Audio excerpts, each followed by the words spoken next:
નમસ્કાર મિત્રો, સંવિધાન શ્રેણીના આ 22મા લેક્ચરમાં આપ સર્વનું હાર્દિક સ્વાગત છે. મૂળભૂત અધિકારનો આ ચોથો ભાગ, જેને આપણે બંધારણીય વરદાન કહી શકીએ, એવા આપણા મૂળભૂત અધિકાર. આપણે મૂળભૂત અધિકારોની આગળની ચર્ચા કરીએ એ પહેલા મેં જેમ વચન આપ્યું હતું એમ કે હવે આપણે તમારા પ્રશ્નો અને અમારા પ્રશ્નો એ રેગ્યુલર રીતે લઈએ. મૂળભૂત અધિકાર સળંગ ભાગ છે એટલે છેલ્લે મૂલ્યાંકન નથી લેતા. બીજું, આ પ્રીમિયર છે એટલા માટે 8 વાગે તમે બધા એક્ઝેક્ટ સમયે રોજ આવી જાઓ એવી વિનંતી છે. ઘણા લોકો 8:30 પછી જોઈન્ટ થાય છે, એ બરાબર નથી. અને આપે કહ્યું હતું કે સાહેબ લાઈવ ચેટમાં તમે એક્ટિવ નથી રહી શકતા, એટલા માટે જ આપણે આ વિકલ્પ પસંદ કર્યો છે. તો હવે પાછો એવો એક પ્રશ્ન આવ્યો કે સાહેબ લાઈવ ચેટમાં બહુ વાતો થાય છે. તો મેં એનો જવાબ ગઈકાલના ડિસ્ક્રિપ્શનમાં લખ્યો છે કે લાઈવ ચેટમાં જે લોકોને પ્રશ્નો પૂછવા છે અને મારી સાથે વાતો કરવી છે, એ લોકો વાતો કરે, એ લોકો પછીથી પાછો વિડીયો છે એ બીજી વાર જોઈ લે. અને જે લોકો વિડીયો જોવે છે અને લાઈવ ચેટ નથી જોઈ શકતા, એ રેન્ડરિંગ થઈ ગયા બાદ લાઈવ ચેટ જોઈ લે. એટલે એમાં કંઈ પેલું નથી. એટલે જેને આપણે કોઈને લોકશાહીની રૂએ રોકશું નહીં. જેમને લાઈવ ચેટમાં એક્ટિવ રહેવું હોય લાઈવ ચેટમાં એક્ટિવ રહેશે. હું પણ બધા પ્રશ્નોના જવાબ તાત્કાલિક આપી શકું તો મારું બર્ડન પણ ઘટે. અને આ બહુ વ્યવસ્થિત રીતે ચાલી રહ્યું છે. છતાં પણ સૂચનો હંમેશા આવકાર્ય જ હોય છે. છેલ્લા 2 પીપીટીથી મારી મહેનત તમે જોઈ રહ્યા છો. ખેર, કેટલાક એવા સવાલ કે જે બાકી રહી ગયા છે અને તમારા કોઈ તરફથી જવાબ નથી મળતા, આજે એ સવાલ છેલ્લી વખત આપું છું. હવે કોઈના જવાબ નહીં આવે તો હું કાં તો મને નહીં ગમે તો એ પ્રશ્ન રદ કરીશ અને હું પણ જવાબ નહીં આપું, અથવા હું મોજમાં તો હું જવાબ આપી દઈશ. એટલે મારે જેમ કરવું એમ કરીશ. ખેર, એ સવાલ એ છે કે ગુજરાતના પ્રથમ ડીજીપીના નામમાં હજી તમે લોચા મારો છો. તમે જે કાટેટકર ને કાનેટકર ને કાયેકર ને એવું બધું કહો છો, એવું હકીકતમાં એમનું નામ નથી. હકીકતમાં એમને ડીજીપી પહેલા એક બીજો હોદ્દો મળ્યો હતો, એટલે ગૂગલમાં આ વસ્તુ ક્યાંય નથી. એના કારણે તમે લોકો બધા ખોટો જવાબ છે એ આપો છો. ફરીવાર કહું છું, સાચો જવાબ અપેક્ષિત છે અને માત્ર આપણે કાલનો જ સમય આપીએ છીએ. આ સવાલના જવાબ કાલ સુધીમાં મને મળશે તો તમારા નામ સાથે જાહેર કરીશ, અને કાલના લેક્ચરમાં કાં તો આપણે રદ કરીશું ને કાં હું જવાબ આપી દઈશ. બેમાંથી એક કરીશું. એટલે કેટલાક એ જે પ્રશ્નો હજી રહ્યા છે, ગુજરાતના ડીજીપીનું પૂરું નામ જણાવો. બીજું, આપણે એવું કીધું હતું કે 1928માં જે લાઠીચાર્જ થયો એમાં લાલા લજપતરાયનું મૃત્યુ થયું, પણ લખનૌમાં કોની ઉપર લાઠીચાર્જ થયો હતો? આ ક્વિઝમાં પ્રશ્ન હતો. એમાં બધાએ નહેરુ લખ્યું છે, પણ મોતીલાલ નહેરુ કે જવાહરલાલ નહેરુ એવી કોઈએ સ્પષ્ટતા કરી નથી. એટલે આજનો પ્રશ્ન આપણે એ પણ છે એ આપીએ છીએ. ત્યારબાદ જે પ્રશ્નો હજી પણ તમારા તરફથી જેમનો જવાબ મને પ્રાપ્ત નથી થયો, એ પ્રશ્નો હું પાછો છે બોલી રહ્યો છું કે 4 રાજ્યોમાં બંધારણમાં અલગ જોગવાઈ કરી છે. આ 4 રાજ્યો કયા અને અલગ જોગવાઈ કઈ છે? શું ગુજરાત અને મહારાષ્ટ્ર માટે પણ કોઈ અલગ જોગવાઈ છે? એ તમારે મને કહેવાનું છે. હજુ સાવ સહેલો સવાલ પણ કોઈએ જવાબ નથી આપ્યો. બંધારણનો ભાગ 7 શું છે? ત્યારબાદ કેગનો અહેવાલ કેગ છે રાષ્ટ્રપતિને આપે, રાષ્ટ્રપતિ આ અહેવાલ સંસદમાં રજૂ કરાવરાવે છે. જો જવાબ હામાં હોય તો કેગનો અહેવાલ સંસદમાં કોણ રજૂ કરે? કેગ પોતે આવી શકે ખરો સંસદમાં? JSPSC નું ફૂલ ફોર્મ માત્ર એક જણે જણાવ્યું છે, બાકી કોઈ કીધું નથી. સંસદની ભાષા કઈ? એમાં પણ તમે બધા આળસ કરો છો. આ પ્રશ્ન આજ નોંધજો. અને લિંગ્વિસ્ટિક જાતિ કઈ જગ્યાએ છે? આનો મને હજી કોઈએ ક્યાંય જવાબ આપ્યો નથી. ત્યારબાદ આ પ્રશ્ન પણ બહુ અગત્યનો છે, એનો પણ તમે જવાબ નથી આપ્યો કે ભારતમાં સંઘીય ન્યાયાલય ક્યાંય છે, અને જો હા તો એનું કામ શું? બીજું, હમણાં એક ધાર્મિક સંસ્થાની ફેવરમાં ચુકાદો આવ્યો. આ કઈ ધાર્મિક સંસ્થાની વાત કરું છું? એનો મતલબ એમ કે તમે કરંટ અફેર્સ વાંચતા નથી. આપણે બહુ ટૂંક સમયમાં કરંટ અફેર્સના વિડીયો પણ છે એ સ્ટાર્ટ છે એ કરીએ છીએ. એ ઉપરાંત જે આ કેવી રીતે બન્યા ભારતના રાજ્યો, એમાં જે મેં પ્રશ્નો પૂછ્યા હતા અને એના જેણે સાચા જવાબ આપ્યા છે એની ચર્ચા છે એ આપણે આ લેક્ચરના અંતે છે એ કરીશું. ચાલો બધા છે ઝડપથી આવી જાઓ, અને મારો અવાજ અને ચિત્ર આજનું બરાબર દેખાતું હોય તો ફટાફટ છે એ ઓકે લખીને આપી દો, એટલે આપણે આ વિડીયો છે એ શરૂ કરીએ. દર વખતની જેમ આજના પીપીટીમાં પણ બહુ મહેનત કરી છે. મિત્રો, આપ જાણો છો એમ આજે રવિવાર થઈ ગયો છે. સોમ, મંગળ અને બુધ તમારી ટેસ્ટના આડે 3 દિવસો બાકી છે. આ વખતની ટેસ્ટ પણ અનોખી હશે. આ બુધવારે તો આપણા માટે સોનાનો સૂરજ ઉગવાનો છે, કારણ કે બહુ સરસ મજાની આપણે લાઈવ ડિબેટ એ ગોઠવવાના છીએ. તમે કોઈ હજુ મને વિષય નથી મોકલ્યો, કોઈ નહીં મોકલે તો મેં 2-3 વિષય પસંદ કર્યા છે, એમાંથી એક વિષય ઉપર આપણે છે એ કામ કરીશું. ત્યારબાદ આ બુધવારે તમારી સાવ જુદા જ પ્રકારની ટેસ્ટ છે. આ વખતે ટેસ્ટમાં છે એ સ્કોરરની કામગીરી છે હું નહીં કરી શકું, કારણ કે આ વખતે મારે લગભગ 5 દિવસ છે એ તમારી ક્વિઝ તપાસતા થયા, એટલે એની કઈ વ્યવસ્થા અમે ચોક્કસ પ્રમાણે ગોઠવીશું, કેમ કરવું અમે વિચારી રહ્યા છીએ. તમે પણ વિચારજો, તમારી પાસે કંઈ આઈડિયાઝ હોય તો અમારી સાથે શેર કરજો. એટલે બુધવારે આ 2 અનોખા આપણા પ્રકલ્પ છે. પણ એ પહેલા તમારે કયા વિડીયોમાંથી તૈયારી કરવાની છે એની લિંક હું આજે જ ટેલિગ્રામમાં છે એ મૂકી દઉં છું કે આટલા વિડીયોમાંથી પૂછાશે. સાવ નવા લોકો એને બધા વિડીયો જોવા હોય તો આપણી 2 લિંક રિફર કરે, પહેલી અને બીજી. તો આજે અમે લગભગ 2 લિંક છે એ ટેલિગ્રામમાં મૂકી દઈશું, વિડીયો લિંક. એ સાથે આપણે આપણો લેક્ચર શરૂ કરીએ. મૂળભૂત અધિકાર ભાગ 4. મોટા ભાગના એવું કહ્યું છે કે એમને અવાજ પણ બરાબર આવી રહ્યો છે અને ચિત્ર પણ બરાબર દેખાઈ રહ્યું છે. શરૂઆત કરીએ. બહુ અગત્યનો એક અનુચ્છેદ 21 ક એટલે કે 21A, મફત અને ફરજિયાત શિક્ષણ. મિત્રો, આમાં 5 મુદ્દા છે એ યાદ રાખી લઈએ, એટલા માટે કે આમાંથી કોઈને કોઈ પ્રશ્ન છે ઘણી પરીક્ષામાં પૂછાઈ ચૂક્યો છે. અનુચ્છેદ 21 ક, મફત અને ફરજિયાત શિક્ષણ. ક્યાં સુધી? 6 થી 14 વર્ષના બાળકોને નિઃશુલ્ક અને ફરજિયાત શિક્ષણ. એટલે કે આમ જોવા જઈએ તો પહેલા ધોરણથી 9મા ધોરણ સુધી એ બાળકોને નિઃશુલ્ક અને ફરજિયાત શિક્ષણ, અને એટલે જ તે પ્રાઇમરીમાં 8મું જતું રહ્યું અને 9મું જતું રહેવાની વાત ચાલે છે. 6 થી 14 વર્ષના બાળકોને બિલકુલ મફત અને ફરજિયાત શિક્ષણ, એટલે કે સરકાર એવું કહે છે કે નાના બાળકોને ફરજિયાત ભણાવો. એ ઉપરાંત આ વસ્તુ છે એ મૂળભૂત ફરજોમાં વાલીની ફરજ તરીકે પણ ઉમેરાયું છે કે 6 થી 14 વર્ષના બાળકોને એમણે બીજું કામ કરાવવાના બદલે છે એ ફરજિયાત શિક્ષણ આપવું એ સરકારની જવાબદારી છે અને વાલીની ફરજ છે. 2-4 પ્રશ્નો છે આને લગતા છે, ઘણીવાર આપણા મનમાં થતા હોય છે કે ભાઈ ઘરની પરિસ્થિતિ જ એકદમ ખરાબ હોય તો બાળકને કઈ રીતે ભણાવવા. તો તમે જાણો છો કે સરકારી શાળામાં મોટા ભાગે એ સાયકલ, દીકરીઓને સાયકલ આપવામાં આવે છે હાઈસ્કૂલની અંદર, અને પ્રાઇમરી શાળાની અંદર પણ બાળકોને નિઃશુલ્ક પુસ્તકો, હવે તો હાઈસ્કૂલમાં પણ નિઃશુલ્ક પુસ્તકો, આ બધી વ્યવસ્થા સરકાર કરે છે. મિડ ડે મીલ, બપોરનો એમનું જમવાનું પણ ત્યાં છે એ થઈ જાય છે. હવે નવા આયોજન પ્રમાણે તો સરકાર સવારનો નાસ્તો પણ આપવાની વાત છે એ નવી આવી છે અને એનો અમલ છે એ થશે. અત્યારે પણ બાળકો જો સ્કૂલે નથી જતા તો ઓનલાઈન શિક્ષણ આપવાની વ્યવસ્થા સરકાર પણ કરી રહી છે અને પ્રાથમિક શાળાના શિક્ષકો પણ કરી રહ્યા છે. તો બહુ સરસ વસ્તુ છે કે બાળકોને ફરજિયાત શિક્ષણ મળે. પણ અહીંયા સરકાર દ્વારા એવું સ્પષ્ટ કરવામાં આવ્યું છે કે પ્રાથમિક શિક્ષણનો અધિકાર છે, ઉચ્ચ શિક્ષણ અને વ્યાવસાયિક શિક્ષણ છે એ નિઃશુલ્ક હોઈ શકે નહીં. એટલે કે ઉચ્ચ શિક્ષણ 9, 10, 11, 12, એના પછી કોલેજ, અને વ્યાવસાયિક શિક્ષણ એટલે બીજા બધા કોર્સ છે વ્યાવસાયિક શિક્ષણના, એ કોઈ દિવસ મફત હોઈ શકે નહીં, એ ફરજિયાત પણ હોઈ શકે નહીં, કારણ કે ત્યાં સુધીમાં બાળકની ચોક્કસ ચોઈસ બંધાઈ હોય અને એ પોતે જે કરવા માંગતું હોય ત્યાં એને જવું હોય, એટલે એ ફરજિયાત ન હોય કોઈ કોર્સ, પણ એને જે કરવું હોય એ ત્યારે હોય. 86મો સુધારો 2002 સર્વ શિક્ષા અભિયાન SSA. અત્યારે જે પ્રાઇમરી શિક્ષકો અને હાઈસ્કૂલના શિક્ષકો હાજરી પૂરતા હશે તો એમને આ વેબસાઇટ હવે મોઢે થઈ ગઈ છે, સર્વ શિક્ષા અભિયાન.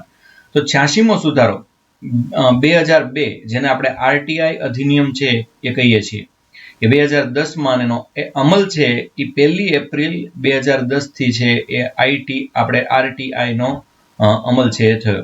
તો RTE શું છે? RTE છે રાઇટ ટુ એજ્યુકેશન. એટલે કે તો પાછું મને એક પ્રશ્ન એ થાય કે બધા એવું કહેતા હતા કે સાહેબ આપણા મૂળભૂત પહેલા અધિકારો કેટલા હતા? તો પહેલા અધિકારો હતા 7, અને એમાંથી સંપત્તિનો અધિકાર ગયો એટલે થઈ ગયા 6, અને વળી પાછો આ શિક્ષણનો અધિકાર આવ્યો તો પાછા 7 અધિકારો કેમ નહીં? આ અધિકાર થતા 7 અધિકારો કેમ નહીં ગણવાના, એવું મને કોઈ સમજાવો. આ હવે આવી જ ગયો ને 21 ક, મફત અને ફરજિયાત શિક્ષણ. તો હવે મૂળભૂત અધિકારો છે એ 7 અધિકાર કેમ નહીં, એમ મારો પ્રશ્ન છે, પહેલો પ્રશ્ન. હવે જોઈએ ભાગ 4 અનુચ્છેદ 45 મફત અને ફરજિયાત શિક્ષણ વ્યવસ્થા.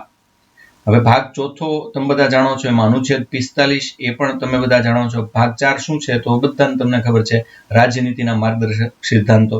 એની અંદર 45મો અનુચ્છેદ તમે જોશો તો એમાં પણ મફત અને ફરજિયાત શિક્ષણની વ્યવસ્થાની વાત આવી. પણ એ તો રાજ્યનીતિના માર્ગદર્શક સિદ્ધાંતો હતા. રાજ્યનીતિના માર્ગદર્શક સિદ્ધાંતોની સામે કોર્ટમાં જઈ શકાતું નથી, પરંતુ હવે આમાં કાયદાકીય પ્રાવધાન આવી ગયું, એટલે કે હવે કોઈ બાળકને ન ભણાવતું હોય તો એમાં કોર્ટમાં જઈ શકાય છે. બાળક પોતે અથવા અન્ય કોઈ વ્યક્તિ બાળક વતી ફરિયાદ કરી શકે છે, અને આ ફરિયાદનો જબરજસ્ત પડઘો પડે છે.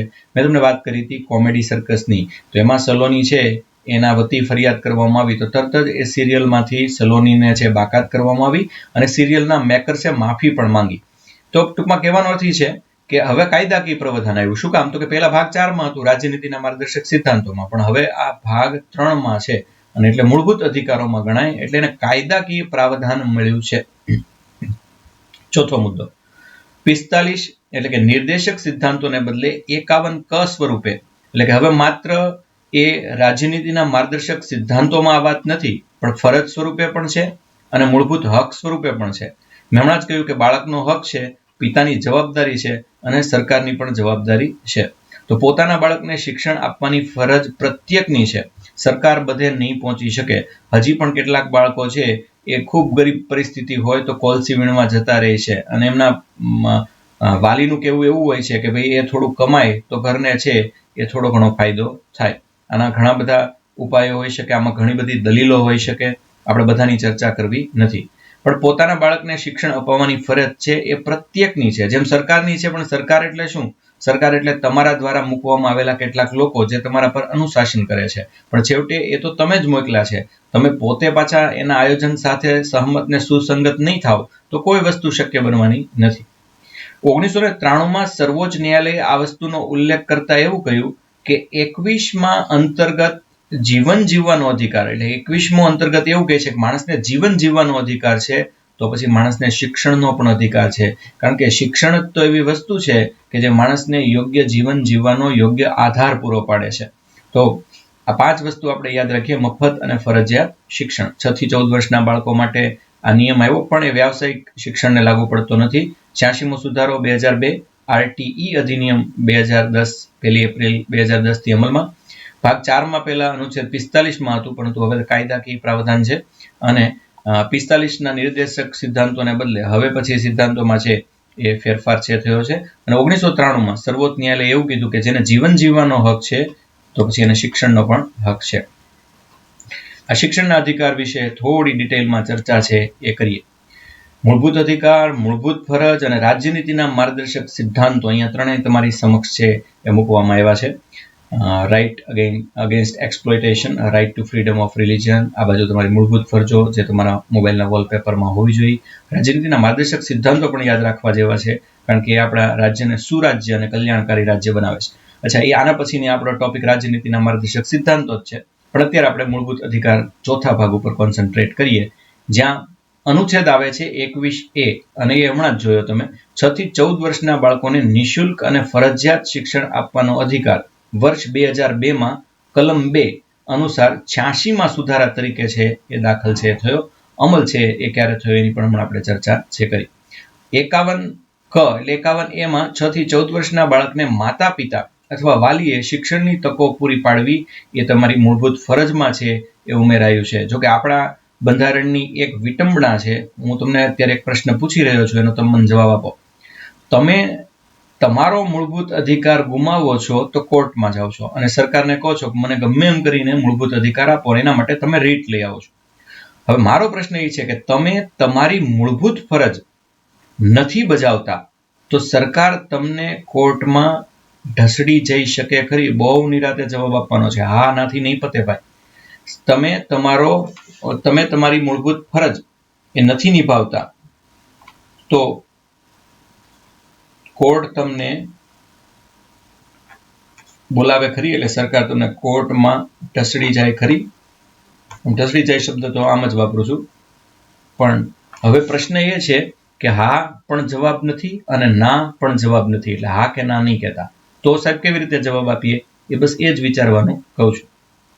ત્યારબાદ રાજ્યનીતિના માર્ગદર્શક સિદ્ધાંતોના ભાગ 4માં હમણાં જ કહ્યું એમ અનુચ્છેદ 45માં આરટીઈ 2009 પણ અમલ 1 એપ્રિલ 2010. 86માં સુધારા પહેલા અનુચ્છેદ 45 તો હતો જ, પણ ત્યારબાદ કલમ 3 થી આ અનુચ્છેદ છે એ બન્યો, એટલે કે રાજ્યનીતિના માર્ગદર્શક સિદ્ધાંતોની અંદર પણ ફેરફાર થયા. એટલે આ અધિકારથી જે 3 માળખામાં ફેરફાર થયો એ ત્રણેય માળખા અત્યારે આપની સમક્ષ પ્રસ્તુત છે.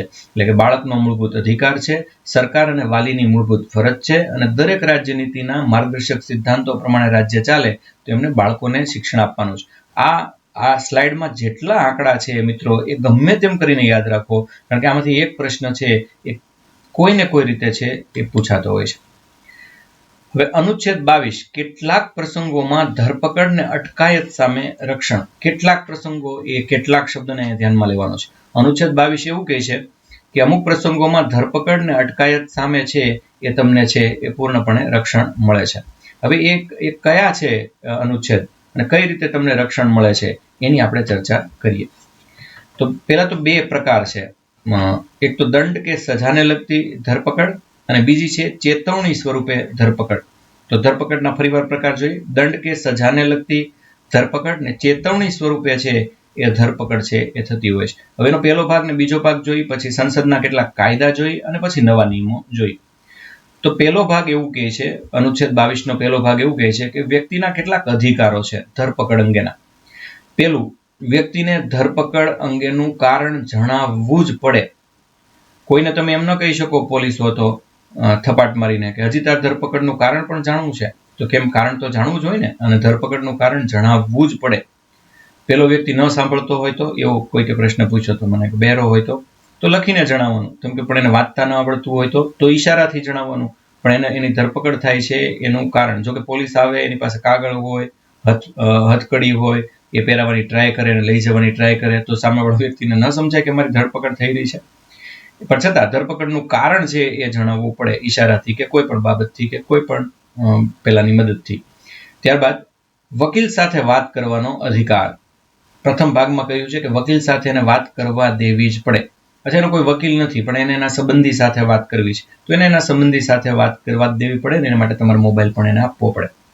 અચ્છા, કોઈ એની સાથે રહેતું નથી તો તમારે સામેથી એના કોઈ સંબંધીને ફોન કરીને વાત કરવાની છે. અચ્છા, એનું કોઈ છે જ નહીં તો કંઈ વાંધો નહીં, એ ધરપકડ તમારે અત્યારે કરી લેવાની છે. અને કોઈ સામાજિક કાર્યકરને બોલાવી અને ધરપકડમાં છે એ એના વોરંટમાં છે સહી લેવાની છે.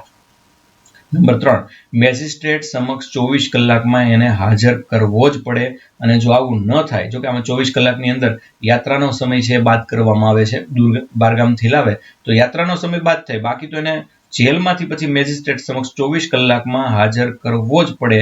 અને આવી વ્યક્તિને જો હાજર કરવામાં ન આવે અને એને એમ લાગે કે મને ગેરકાયદેસર રીતે ને ખોટી રીતે સંડોવેલી છે, તો આવી વ્યક્તિ છે એ હેબિયસ કોર્પસ, તમે બધા જાણો છો, બંદી પ્રત્યક્ષીકરણ નામની રીત છે એ લાવી શકે છે. ત્યારબાદ 24 કલાકમાં એને મુક્ત થવાનો પણ અધિકાર છે. મેજિસ્ટ્રેટ સમક્ષ હાજર થઈ ગયા બાદ એને 24 કલાકમાં મુક્ત થવાનો અધિકાર છે. પણ આ વસ્તુ વિદેશી નાગરિક કે શત્રુ માટે છે એ લાગુ પડતી નથી. પણ આપણે વિદેશી નાગરિક કે શત્રુને જો અરેસ્ટ કર્યા હોય, શત્રુને અરેસ્ટ કર્યો હોય, એટલે કે પાકિસ્તાનનો કોઈ નાગરિક આપણા માટે અત્યારે તો શત્રુ જ ગણાય, અને એને આપણે અરેસ્ટ કર્યો હોય તો એની આવી કોઈ દલીલ સાંભળવામાં આવતી નથી, કારણ કે એ આતંકવાદી પણ હોઈ શકે. એ ઉપરાંત વિદેશીને પણ આ અધિકારનો લાભ મળતો નથી કે 24 કલાકમાં એ મુક્ત થઈ જાય, કારણ કે વિદેશથી આવીને એને ગુનો કર્યો છે, એના દેશના કાયદાઓ, આપણા દેશના કાયદાઓ, એ બધું જોવું પડે. એક કાયદામાં છોકરાઓએ પ્રશ્ન કર્યો હતો કે એક વ્યક્તિ છે એ અમેરિકામાં છે, અત્યારે અમેરિકામાં રહે છે, એ વ્યક્તિ મૂળ ભારતીય છે, બરાબર, એક શબ્દ પકડજો, એ વ્યક્તિ અમેરિકામાં છે, મૂળ ભારતીય છે, ત્યાં એને ગુનો કર્યો તો એને ભારત સજા ફરમાવે કે ન ફરમાવે? બહુ અટપટો પ્રશ્ન છે અને નિરાતે સમજવાનો છે.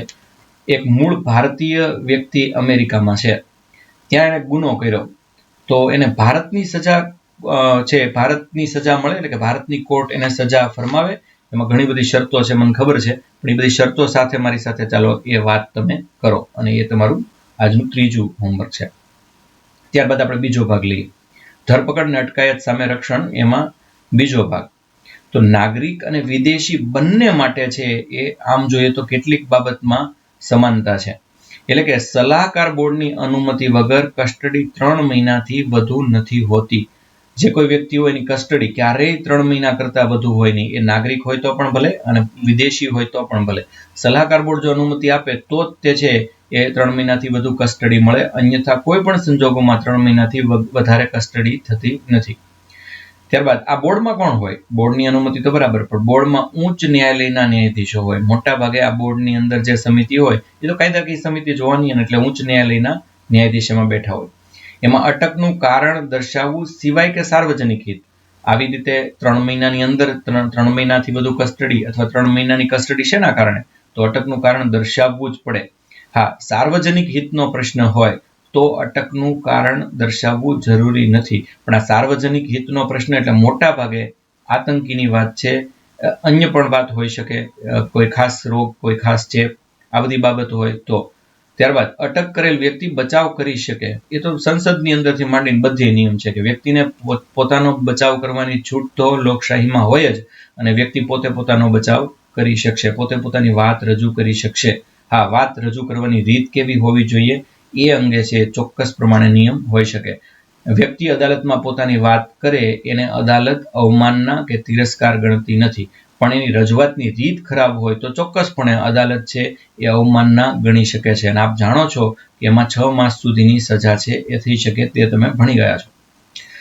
હવે સંસદનો કાયદો. તો સંસદે કેટલાય કાયદાઓ બનાવ્યા છે, ખાસ કરીને પ્રતિબંધક અટકાયતવાળા. એક તો પ્રતિબંધક અટકાયત અધિનિયમ 1950, આંતરિક સુરક્ષા અધિનિયમ 1971. પણ આ બધા કાયદાઓ છે એ રદ થયા છે અને હવે નવા કાયદા આવી ગયા છે. આતંકવાદ નિવારણ અધિનિયમ 2002, આ સૌથી અગત્યનો ભારતનો કાયદો છે. 1969, 1978, 1995 અને 2004 માં અમુક નિયમો રદ થયા અને હવે નવા નિયમો છે એ આવ્યા છે. દાખલા તરીકે વિદેશી મુદ્રાનું સંરક્ષણ અને વ્યસન નિવારણ અધિનિયમ 1974 અને રાષ્ટ્રીય સુરક્ષા અધિનિયમ 1980, એમાં પણ બહુ ફેરફાર થઈ અને એના નામ પણ બદલાઈ ચૂક્યા છે. તો આ વારંવાર કેટલાક પ્રસંગોમાં ધરપકડ અને અટકાયત સામે રક્ષણના કાયદાઓ બદલતા રહે છે. પણ 22 અંતર્ગત ભારતના દરેક નાગરિકને ધરપકડ સામે અને અટકાયત સામે રક્ષણ છે એ પ્રાપ્ત છે અને એનો મૂળભૂત અધિકાર છે. 23મો અનુચ્છેદ શોષણ વિરુદ્ધ અધિકાર.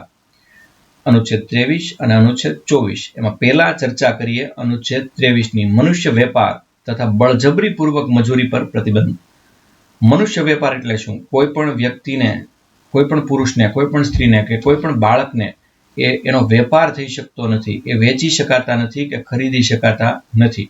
તમે જાણો છો કે ગુલામી અને દાસની પ્રથા છે, અને એટલા માટે મનુષ્ય વેપાર પર સંપૂર્ણપણે આ દેશમાં પ્રતિબંધ છે.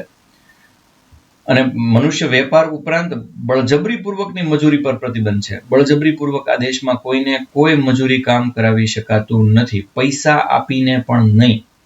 તો કે પૈસા આપીએ તો અમે કોઈને કામે રાખીએ તો ઓલા વ્યક્તિની ઈચ્છા ન હોય તો એની પાસે એ કામ કરાવી શકે નહીં. હા, હું જો સરકારી નોકરિયાત હોઉં ને અમુક કામ કરવા માટે બંધાયેલો હોઉં તો એ પાછી મજૂરી ગણાશે નહીં, કારણ કે મેં મારી સ્વેચ્છાએ એ કામ સ્વીકારેલું છે. આ બે વચ્ચેનો ફરક બહુ સમજજો. કોઈ વ્યક્તિ એક તમારે ત્યાં પ્રસંગ હોય ને કોઈ વ્યક્તિને તમે બળજબરીપૂર્વક બેન્ડ બાજા ન વગાડાવી શકો. તમે એમ ન કહી શકો તું જ વગાડ, આના હું તને પૈસા આપીશ, પણ પેલાની ઈચ્છા ન હોય તો એવું ન પણ થાય. તો કોઈ પણ વ્યક્તિની કોઈ પણ પ્રકારની ખરીદી, દેહ વેપાર, ખાસ કરીને સ્ત્રીઓ છે એમનો વેપાર છે દેહ વેપાર માટે જ થતો હોય છે. દાસ ઉપર સંપૂર્ણપણે પ્રતિબંધ છે. અધિનિયમ 1956 અનુચ્છેદ 23 અંતર્ગત સંપૂર્ણ પ્રતિબંધ છે. એટલે કે 1956માં કાયદો બનાવવામાં આવ્યો છે અને એ કાયદા અનુસાર અનુચ્છેદ 23 પ્રમાણે સંપૂર્ણપણે મનુષ્ય વ્યાપાર આ દેશમાં પ્રતિબંધિત છે. જાહેર હેતુ માટે કરાતી સેવા અપવાદ છે. NSSના બાળકો છે એ રસ્તો વાળતા હોય એ બળજબરીપૂર્વકની મજૂરી નથી, એ સેવાનો હેતુ છે. આ તમને એક ઉદાહરણ આપ્યું. અને જે કામ કરવા માટે હું બંધાયેલો હોઉં એ કામ તો મારે કરવું જ પડે. એ સિવાય છે મારી આગળ એવું કામ લેવામાં આવે કે જે કામ કરવા માટે હું બંધાયેલો નથી, તો હું સરકારી નોકરિયાત હોવા છતાં મારી સામે બળજબરીપૂર્વક મજૂરી કરાવ્યાનો આરોપ છે એ મૂકી શકું છું, અને એવું કરનારને ચોક્કસપણે છે એ સજા કરવામાં આવે. અનુચ્છેદ 24 કારખાનાઓ વગેરેમાં બાળકોની રોજગારી પર પ્રતિબંધ. ખાસ કરીને શિવાકાશી, જ્યાં ફટાકડા બનાવવાના કારખાના ઘેર ઘેર જોવા મળે છે, તો આ બધા જાણો છો કે ત્યાં કેટલી વખત કેટલાય પ્રકારના જોખમી વિસ્ફોટો થઈ ચૂક્યા છે, અને વિસ્ફોટોમાં એક કરતાં વધુ બાળકોના મરણ ઘણી વખત એવી શંકાને પ્રેરે છે કે આ પ્રકારના કારખાનાઓમાં હજુ બાળકોને છે એ કામ કરાવવામાં આવે છે. ખાસ કરીને ખાણનું ખોદાણ, જોખમી સ્થળો, નિર્માણ કાર્ય અને રેલવેમાં 14 વર્ષથી નીચેના બાળકોને કામ કરાવવા ઉપર સંપૂર્ણ પ્રતિબંધ છે, જે વસ્તુ તમારે યાદ રાખવાની રહે. હવે કેટલીક વાતો જોઈએ, કેટલાક અધિનિયમ પણ જોઈએ. હવે 2006 કાયદો શું કહે છે? 2006 કાયદો એવો કહે છે કે બાળકોનો ઘરમાં અથવા વ્યાવસાયિક સ્થળોએ કામ કરવા પર પ્રતિબંધ છે અને દંડનીય કાર્યવાહી થશે. જો અહીંયા ઘરમાં પણ લખ્યું છે, બાળકોનો ઘરમાં એટલે શું? તમારા ઘરમાં કોઈ બાળકને તમે બાજુમાંથી કોઈ બાળક છે ને કચરા પોતા કરવા માટે બોલાવો અને 20, 25 કે 50 રૂપિયા આપો તો એ ગુનો ગણાય કે ન ગણાય? તો કે સાહેબ બિચારાને 20, 25, 50 રૂપિયા મળે ને, એને 20, 25, 50 રૂપિયા મેળવવા કરતા જે બીજું અગત્યનું કામ કરવાનું છે એ શિક્ષણ ને કેળવણીનું કામ છે. અને એટલે તમે ઘરમાં પણ તમારા બાળકોને પણ તમે અનુચિત કામ કરાવી શકતા નથી. ત્યારબાદ વ્યવસાયિક સ્થળોએ એટલે કે કોઈ પણ જાતની મિલ, કારખાનું, ઓફિસ, આ બધા સ્થળોએ કામ કરવા પર સંપૂર્ણ પ્રતિબંધ છે અને આવું કરનાર સામે સખત અને દંડનીય કાર્યવાહી થાય છે. આના કેટલાક અધિનિયમો જોઈએ તો એ બાલાશ્રમ નિયંત્રણ અધિનિયમ 1986 છે. એ જે અધિનિયમ આવ્યો હતો એ નિર્દોષ કાર્યમાં કામ કરતા બાળકોને અટકાવતો નથી. બાલાશ્રમ એવું કહે છે કે નાનો બાળક છે શ્રમ કરે તો એ કઈ નિર્દોષ કાર્ય છે, એ શ્રમને મજૂરી ગણવામાં આવશે નહીં. એમ તો કેટલાક બાળકો છે એને સજા રૂપે પણ શ્રમ કરાવવામાં આવે છે, એ પણ આપ જાણો છો. પણ નિર્દોષ શ્રમ એ સજા નથી પાછી. એટલે એ શું સમજીએ તો કે એવું સમજવાનું છે તમારે કે દાખલા તરીકે એક બાળક છે માટીથી રમે છે અને માટીના રમકડા બનાવે છે, તો કાર્ય તો એ પણ છે, પણ એ શ્રમ ગણાશે નહીં. એ ઉપરાંત એ નિર્દોષતાથી કોઈ નાનકડું કામ ઘરમાં ક્યારેક જરૂર પ્રમાણે છે એ હાથ બટાવે છે, મદદ કરે છે, તો એ પણ આ કાયદો એમ અટકાવતો નથી અને એમ ખબર પણ પડવાની નથી, એ આપ જાણીએ છીએ. ત્યારબાદ અન્ય અધિનિયમો એટલે કે 1938, 1948, 1952, 1958 અને 1966 એમાં બાળ નિયોજન, ખાણ, વાણિજ્ય, વાહન, બીડી તથા સિગારેટમાં જે કર્મચારીઓ કામ કરે છે એ કોઈ દિવસ બાળકોને રોજગારી આપવાના બહાને પોતાના કારખાનાની અંદર એ કામ કરાવી શકતા નથી. એ ખાસ યાદ રાખજો. બાળશ્રમ પુનર્વસન કલ્યાણ કોષ 1996, તો આમાં બહુ એક સરસ કાયદો આવ્યો અને બાળકો માટે ખૂબ આશીર્વાદરૂપ કાયદો આવ્યો કે આ બાળકો બિચારા શું કામ કરતા હોય છે. તો કોર્ટે એવું કહ્યું કે એટલા માટે જ કામ ઉપર જાય છે કે એમને પૈસાની જરૂરિયાત છે. એમના મા બાપના એ 1, 2, 3 કરતા વધુ સંતાન છે અને એમના મા બાપને પૈસાની જરૂર વધુ છે, એ ભણાવી શકતા નથી. ઘણીવાર મા બાપ બંને બીમાર હોય ત્યારે આવા બાળકોનું શું કરવાનું? તો સરકારે અને સુપ્રીમ કોર્ટે સરસ વાત એક કરી કે આવા બાળકોને જે વ્યક્તિ છે એ કામ પર રાખે છે એની આગળથી છે એ જ્યારે પકડાઈ જાય ત્યારે 20,000 રૂપિયાની જોગવાઈ લઈ લો. આ 20,000 રૂપિયા સરકાર નહીં લે, પણ આ બાળકના શિક્ષણ અને સ્વાસ્થ્ય માટે વાપરશે. કેટલી સરસ વિભાવના છે મિત્રો. ત્યારબાદ બાલાધિકાર સંરક્ષણ આયોગ 2005, તો રાષ્ટ્રીય અને રાજ્ય આયોગ અધિકારના ઉલ્લંઘન પર તરત કાર્યવાહી થાય. સરકાર છે એ બાળકોના સંરક્ષણ માટે ચોક્કસ આયોગ બેસાડે છે. 2005 આયોગ બેઠું હતું અને 2006 છે એ કાયદો આવ્યો. 2005 આયોગે એવું કીધું કે આ બાળકોના જે અધિકાર છે એના પર કોઈ વ્યક્તિ ઉલ્લંઘન કરે તો એમને તરત જ સજા છે એ થવી જોઈએ. તો બહુ સરસ બાળકોના કાયદા અને અનુચ્છેદ 24 એ તમારે યાદ રાખવો જોઈએ અને બધા જ બાળકોને આ અનુચ્છેદ વ્યવસ્થિત રીતે બેસાડીને સમજાવવો જોઈએ. ત્યારબાદ બાળાશ્રમ સુધારા ખરડો 2016, એની હવે આપણે ચર્ચા છે એ કરીએ. તો 10 ઓગસ્ટ 2016 રોજ આ ખરડો પસાર થયો. આ બંને ક્ષેત્રને લાગુ પડશે, એટલે કે સંગઠિત ક્ષેત્રોને પણ લાગુ પડશે અને અસંગઠિત ક્ષેત્રોને પણ લાગુ પડશે. તો મિત્રો મારો પ્રશ્ન એ છે કે આ સંગઠિત અને અસંગઠિત ક્ષેત્ર એટલે શું?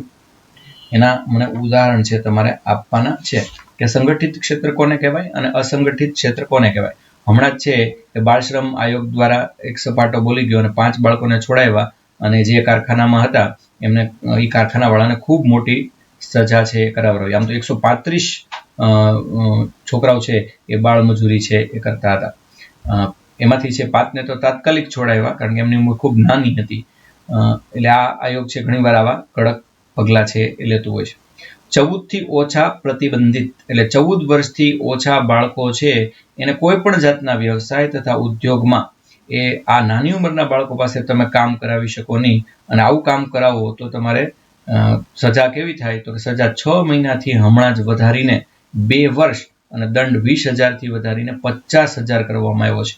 આ વસ્તુનું કોઈ ઉલ્લંઘન કરશે તો 6 મહિનાથી વધારીને 2 વર્ષની સજા અને 20,000 થી વધારીને દંડ 50,000 કરવામાં આવ્યો છે. અને આવો અપરાધ એકવાર એના કારખાનામાંથી બાળકો પકડાયા હોય અને એને સજા થઈ હોય, આવી જ વ્યક્તિને બીજી વાર જો એના કારખાનાની અંદરથી છે એ આવા બાળકો પકડાશે તો 3 વર્ષની સજાની જોગવાઈ પણ સરકારે કરી છે. આ કડક કાયદાઓના કારણે આજકાલ તમે જુઓ કે પહેલા જેટલા બાળકો, ખાસ કરીને ચાની કીટલી લઈને દોડતો છોટું, હવે આપણને ઓછો જોવા મળે છે. એ હકીકત તો આપણે સ્વીકારવી પડે. ગુજરાતમાં ઘણો સુધારો છે. જોકે એવું કંઈ કહેવાને કારણ નથી કે આ બધું નાબૂદ થઈ ગયું છે. આ બધું નાબૂદ થતાં તો હજી ઘણી બધી જાગૃતિની જરૂરિયાત છે, પણ ઘણું બધું ઓછું થયું છે. પારિવારિક વ્યવસાયની બાબતમાં મુક્તિ આપવામાં આવે છે. એટલે કે 14 થી 18 વર્ષના કિશોરોને જોખમી સિવાયના ઉદ્યોગોમાં કામ કરવાની શરતી છૂટ આપવામાં આવે છે. જો એના પરિવારનો વ્યવસાય હોય તો સરકાર એને મુક્તિ આપે છે અમુક બાબતમાં, પણ 14 થી 18 વર્ષના કિશોરોને જો કોઈ જોખમી કામ હોય તો એમાં કામ કરવાની છૂટ મળતી નથી. એ સિવાયના ઉદ્યોગ એના સંબંધીના હોય, એના પિતાશ્રી કે કાકાશ્રીના હોય તો એમાં એને શરતી કામ કરવાની છૂટ આપવામાં આવે છે. શરતી એટલે શું? તો કે કેટલાક કાયદા અને કેટલાક લાભ આપીને એની પાસે કામ કરાવડાવી શકાય છે. જુવેનાઇલ જસ્ટિસ બિલ 2009માં આવ્યું. આ બિલ અંતર્ગત ભારત સરકાર દ્વારા 18 વર્ષથી ઓછી ઉંમરના કિશોરીઓનો સમાવેશ બાળકોના રૂપમાં નક્કી કરવામાં આવ્યો હતો, જે હવે નવા જુવેનાઇલ જસ્ટિસ બિલ 2015 અંતર્ગત 14 વર્ષ સુધી નિર્ધારિત કરવામાં આવ્યો છે. એટલે કે કિશોર કિશોરીઓનો સમાવેશ આપણે પહેલા 18 વર્ષ છે એ ગણતા હતા મિનિમમ, હવે 14 વર્ષ આપણે છે એ નિર્ધારિત કરવામાં આવ્યું છે. ત્યાર પછી છે આપણે આગળ વધીએ. અનુચ્છેદ 25 થી 28 તમારી ધાર્મિક સ્વતંત્રતાનો અધિકાર, right to freedom of religion. એટલે કે અનુચ્છેદ 25 અનુસાર દરેક વ્યક્તિને કોઈ પણ ધર્મ અંગીકાર કરવાની સ્વતંત્રતા છે. તમારે કોઈ પણ ધર્મ છે એ અંગીકાર કરવો હોય તો તમે એ ધર્મ અંગીકાર કરી શકો છો. તમે કોઈ પણ ધર્મ છે એનું આચરણ કરવાની તમને સ્વતંત્રતા છે. તમારે કોઈ પણ ધર્મને માનવું હોય તો સરકાર તમને ક્યારેય ના પાડતી નથી. તમારા ધર્મનો પ્રચાર પ્રસાર કરવાની સમાન સ્વતંત્રતાનો હક છે. તમે હિન્દુ હો, શીખ હો, મુસ્લિમ હો, ઈસાઈ હો, લઘુમતી હો, અલ્પસંખ્યક હો, ઓબીસી હો, એસસી હો, એસટી હો, કોઈ પણ હો, તમારે જે ધર્મ પાળવો હોય એ છૂટ છે. તમારે કોઈ ધર્મ ન પાળવો હોય તો તમને એમ પણ કરવાની છૂટ છે. તમારે ભારતીય થવું હોય તો અને બીજો કોઈ ધર્મ ન અપનાવવો હોય તો એમ પણ તમને છૂટ છે. તમને તમારા આ રીતે 3 હક મળે છે. એક તો તમને તમારા અંતઃકરણને અનુસરવાની સ્વતંત્રતા મળે છે, તમને માનવાનો અધિકાર મળે છે અને તમને આચરણ કરવાનો અધિકાર મળે છે. તો આ અધિકાર શું છે તો વિગતે સમજીએ આપણા અનુચ્છેદ 25 ને. સૌથી પહેલા ફ્રીડમ ઓફ કોન્સાયન્સ, એટલે કે તમને તમારા અંતઃકરણ, તમારા આત્માને અનુસરવાની સ્વતંત્રતા છે. તમામ લોકોને અંતઃકરણની સ્વતંત્રતાનો અને મુક્ત રીતે ધર્મ માનવાનો અને પાળવાનો, એ ઉપરાંત એમનો પ્રચાર કરવાનો સમાન હક રહેશે. પણ અહીંયા ધર્માંતરણ છે એ ન થવું જોઈએ. તમે તમારા ધર્મનો પ્રચાર કરી શકો, તમારા ધાર્મિક કાર્યક્રમોમાં લોકોને બોલાવી શકો, તમે જે કાંઈ બોલવું હોય ધાર્મિક અભિવ્યક્તિ અંતર્ગત બોલી શકો, પણ તમે અન્યના ધર્મની ટીકા કરી શકતા નથી. તમારો ધર્મ જગતનો શ્રેષ્ઠ ધર્મ હોઈ શકે, પણ તમારો ધર્મ શ્રેષ્ઠ છે એટલે અન્યનો ધર્મ ખરાબ જ છે એવું માની લેવું એ હકીકતમાં સાંપ્રદાયિકતા છે. ભારત દેશ સંપૂર્ણપણે બિન સાંપ્રદાયિક છે. એટલે જેમ ધર્મની બાબતમાં એ તમને ટકોર નથી કરતું, એમ તમે અન્યને ધર્મની બાબતમાં દખલ કરશો તો પણ ભારત દેશ સાંખી લેશે નહીં. આ વસ્તુ પણ આપણે યાદ રાખવી જોઈએ. તો તમને તમારા અંતઃકરણને અનુસરવાની સંપૂર્ણપણે સ્વતંત્રતા છે. તમે એવું કરી શકો છો. તમને માનવાનો અધિકાર છે, રાઇટ ટુ પ્રોફેસ. પોતાના ધાર્મિક વિશ્વાસ અને આસ્થાને સાર્વજનિક રીતે વ્યક્ત કરવાનો કે ભય વિના ઘોષણા કરવાનો અધિકાર છે. તમારે એવું બિલકુલ ડરવાની જરૂર નથી કે હું આ સંપ્રદાયનો છું તો મને કેટલાક લોકો છે એ તકલીફ આપશે. એવું અને તકલીફ સામે તમને રક્ષણ છે, તમારો મૂળભૂત અધિકાર છે. તો તમને તમારી ધાર્મિક વિશ્વાસ અને આસ્થાને સાર્વજનિક રીતે વ્યક્ત કરવાનો બિલકુલ અધિકાર છે અને એમાં તમને કોઈ જાતનું ભય પામવાની જરૂરિયાત નથી. તમે દાખલા તરીકે એક ધાર્મિક સંગઠનમાં હો તો બિલકુલ નિસંકોચ તમે તમારા ધર્મનો પ્રચાર કરી શકો છો. તમે જે કાંઈ કહેવા માંગો છો એ કહી શકો છો. તમારા ધર્મએ તમારા વ્યક્તિત્વમાં શું ફેરફાર કર્યા, આ ધર્મ કઈ રીતે અનોખો છે. શિકાગોની અંદર જે સ્વામી વિવેકાનંદે કર્યું એ આ જ વસ્તુ હતી.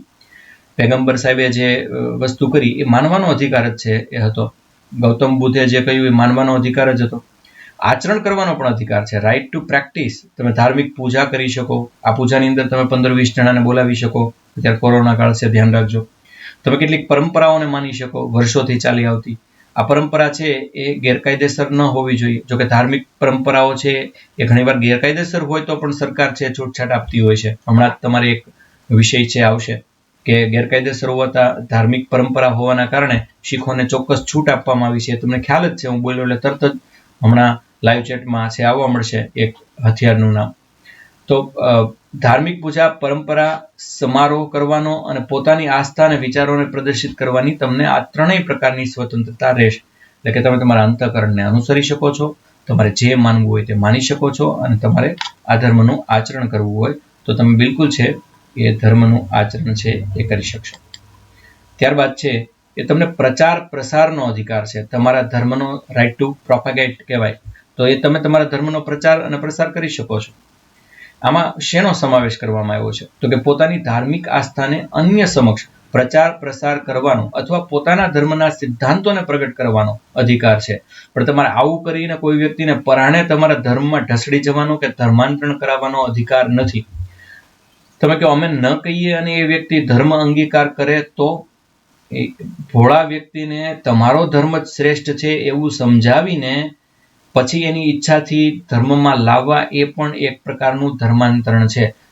તમે કોઈ ખાસ પ્રયોગો બતાવો અને એના દ્વારા એમનું આસ્થાનું કેન્દ્ર છે એમને નીચું અને તમારા આસ્થાના કેન્દ્રને ઊંચું બતાવી અને આ બાજુ લઈ આવવાની કોશિશ કરો, અથવા કોઈ પણ જાતની લાંચ, રિશ્વત, લાલચ આપીને તમે તમારા ધર્મ છે એને શ્રેષ્ઠ ગણાવી અને કોઈ વ્યક્તિને લઈ આવો અને જેમને ખબર નથી પડતી આવી જાય તો એ તો નહીં, પણ તમે ગુનેગાર છો અને એને ધર્માંતરણ જ ગણવામાં આવશે.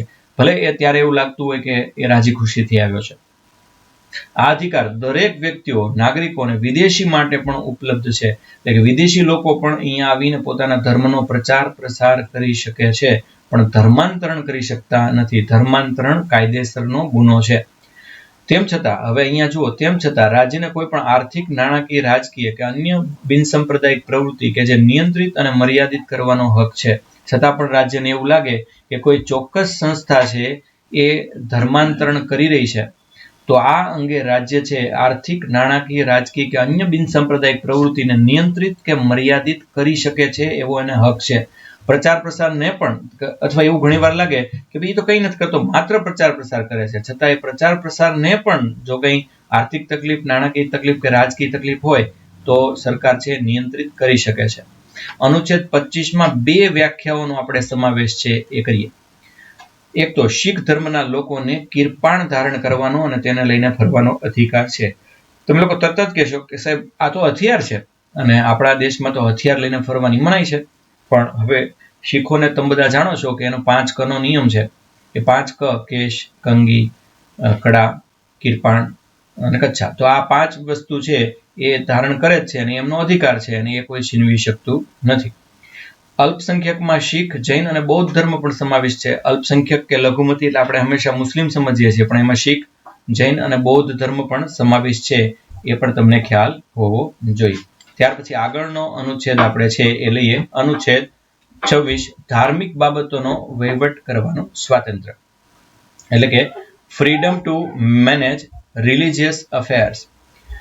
ધાર્મિક સંસ્થા સ્થાપવી અને ધાર્મિક સંસ્થાઓનો વહીવટ કરવાનું પણ આપણને સ્વાતંત્ર્ય છે. There is only one religion, though there are 100 versions of it. સરસ મજાનું કોટેશન એ અહીંયા આપેલું છે. એટલે કે તમને ધાર્મિક કાર્યો, પૂજાપાઠ વગેરે માટે સંસ્થાઓની સ્થાપના અને પોષણનો પૂરેપૂરો અધિકાર છે. તમને એવું લાગે છે કે તમારે ઘરે બેસીને ધાર્મિક કાર્ય નથી કરવું, તમને ઘરે એવી સરસ સગવડતા નથી, તો એના માટે તમે એક ધાર્મિક સ્થળ પસંદ કરી શકશો, બનાવી શકશો, એમાં પૂજાપાઠ કરી શકશો. એ પૂજાપાઠ કરાવવા માટે કોઈ પૂજારી રાખી શકશો, ત્યાં ટ્રસ્ટ બનાવી શકશો. એ સંસ્થાઓની સ્થાપના અને પોષણ કરવાનો તમને અધિકાર રહેશે. તમે ત્યાં જઈ અને બધા પૈસા આપી અને સંસ્થાને વિકસાવી શકશો. પૂજારીને જરૂર પડે તમે પૈસા આપી શકશો, પૂજારી પણ કેટલાક વહીવટ કરી શકશે. આ બધા ધાર્મિક બાબતોનો વહીવટ કરવાનું સ્વાતંત્ર્ય છે. પોતાના ધર્મને સંબંધિત કાર્યોની વ્યવસ્થા કરવાનો અધિકાર છે.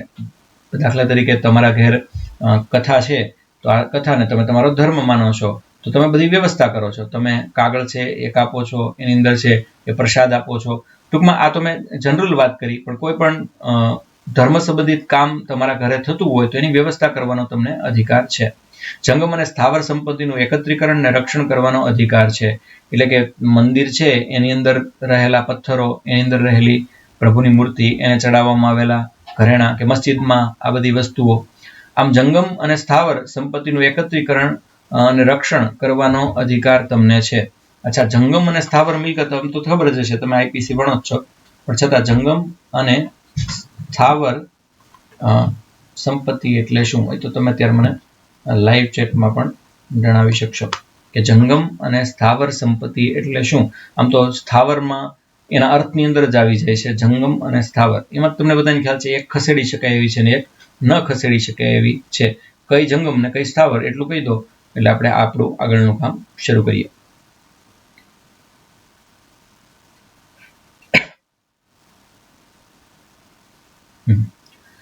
આ પ્રકારની આપણે છે એ બરાબર છે. આ પ્રકારની સંપત્તિઓનો કાયદેસર રીતે ઉપયોગ કરવાનો આપણને અધિકાર છે. એટલે કે આ તમે મંદિર, મસ્જિદ, આ બધી સંપત્તિઓ છે એનો તમને કાયદેસર રીતે ઉપયોગ કરવાનો અધિકાર છે. તમે એનો પૂરેપૂરો ઉપયોગ કરી શકો છો. એ તમારી સંપત્તિ છે, તમારા ધર્મની સંપત્તિ છે, અને એવું કરતા તમને કોઈ છે એ અટકાવી શકશે નહીં. અનુચ્છેદ 26 આપણે છે એ જોઈએ. સામૂહિક ધાર્મિક સ્વરૂપના અધિકારોનું રક્ષણ કરે છે. કેટલાક લોકો છે ચોક્કસ કોઈ સંસ્થા બનાવે છે, કોઈ ટ્રસ્ટ બનાવે છે. એમાંની કેટલીક સંસ્થાઓ, દાખલા તરીકે સ્વાધ્યાય પરિવાર, રામકૃષ્ણ મિશન, આનંદ માર્ગ, આ બધા બહુ પ્રખ્યાત થયેલા દાદા ભગવાન પંથ છે. આ બધા જ ખૂબ પ્રખ્યાત બ્રહ્માકુમારી સંપ્રદાય છે.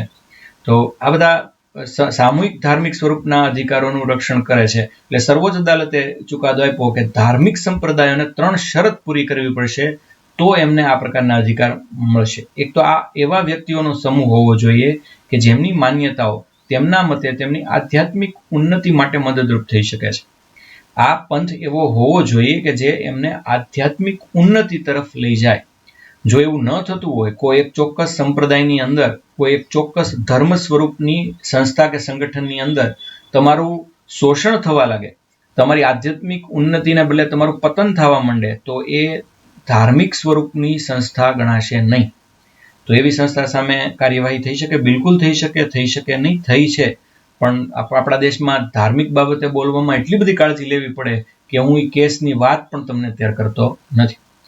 એમનું એક સામાન્ય સંગઠન હોવું જોઈએ. દાખલા તરીકે રામકૃષ્ણ મિશન છે, બહુ સરસ ભારતમાં અને ગુજરાતમાં ચાલતું એક સુંદર મજાનું સંગઠન છે અને ખૂબ સરસ પ્રવૃત્તિ કરે છે. મેં એનું જ સિમ્બોલ અહીંયા પસંદ છે એ કર્યું છે. એમનું એક વિશિષ્ટ નામ હોવું જોઈએ, જેમ રામકૃષ્ણ મિશન, આનંદ માર્ગ, સ્વામી વિવેકાનંદ કેન્દ્ર, આ બધા સરસ મજાના કાર્યો કરતા સંગઠનો અને ધાર્મિક સંગઠનો ચાલે જ છે. ઉપરોક્ત બાબતે ઉચ્ચતમ ન્યાયાલયે ચુકાદો આપ્યો કે રામકૃષ્ણ મિશન ને આનંદ માર્ગ આ બધી શરતોનું પાલન કરતા હોવાથી આ બધા છે એ હિન્દુ ધર્મ અંતર્ગત સંપ્રદાયો છે.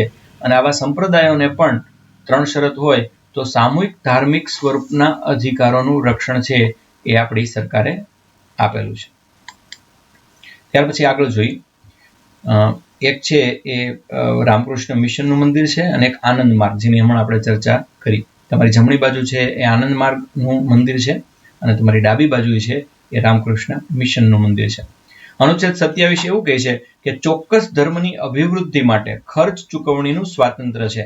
તમે ત્યાં પૈસા આપી શકો છો. અને એ મને હવે એ પ્રશ્ન છે કે મંદિરમાં કોઈ વ્યક્તિ દાન આપે છે તો એ કરમુક્ત ગણાય કે ન ગણાય?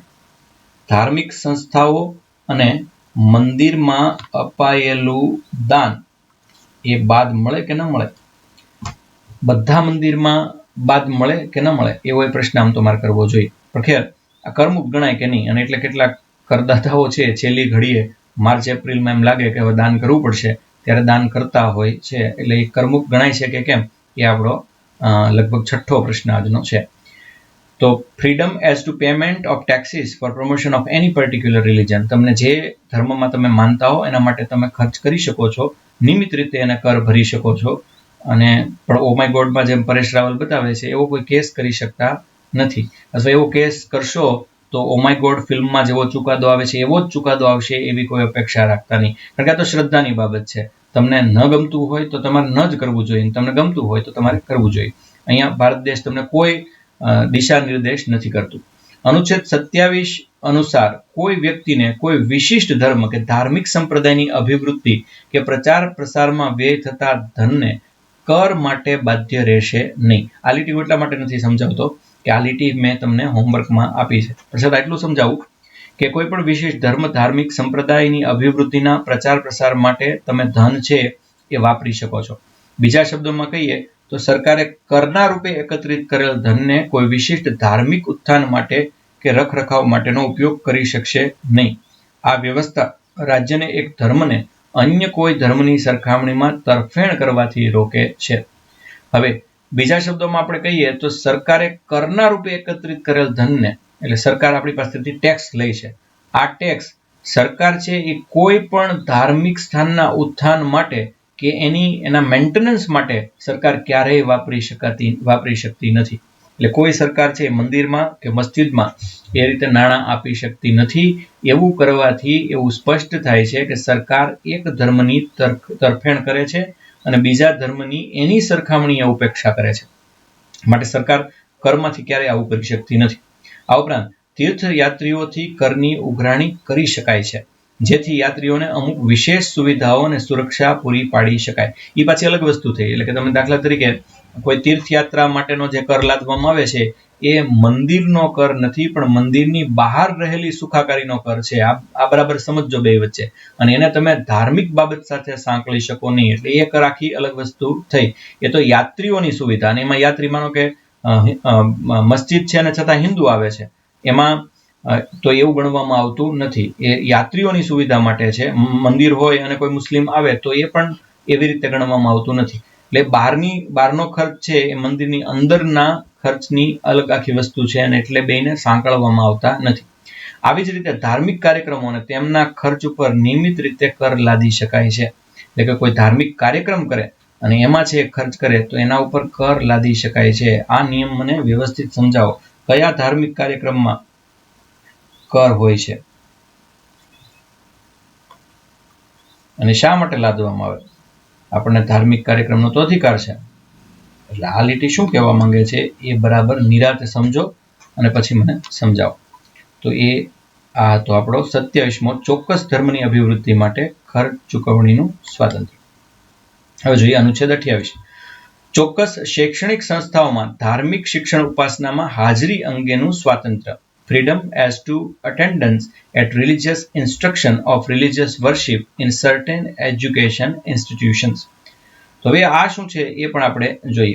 તો અનુચ્છેદ 28 એવું કહે છે, આ અંતર્ગત રાજ્ય નિધિ દ્વારા ચાલતી કોઈ પણ શિક્ષણ સંસ્થાઓમાં કોઈ ધાર્મિક શિક્ષણ આપી શકશે નહીં.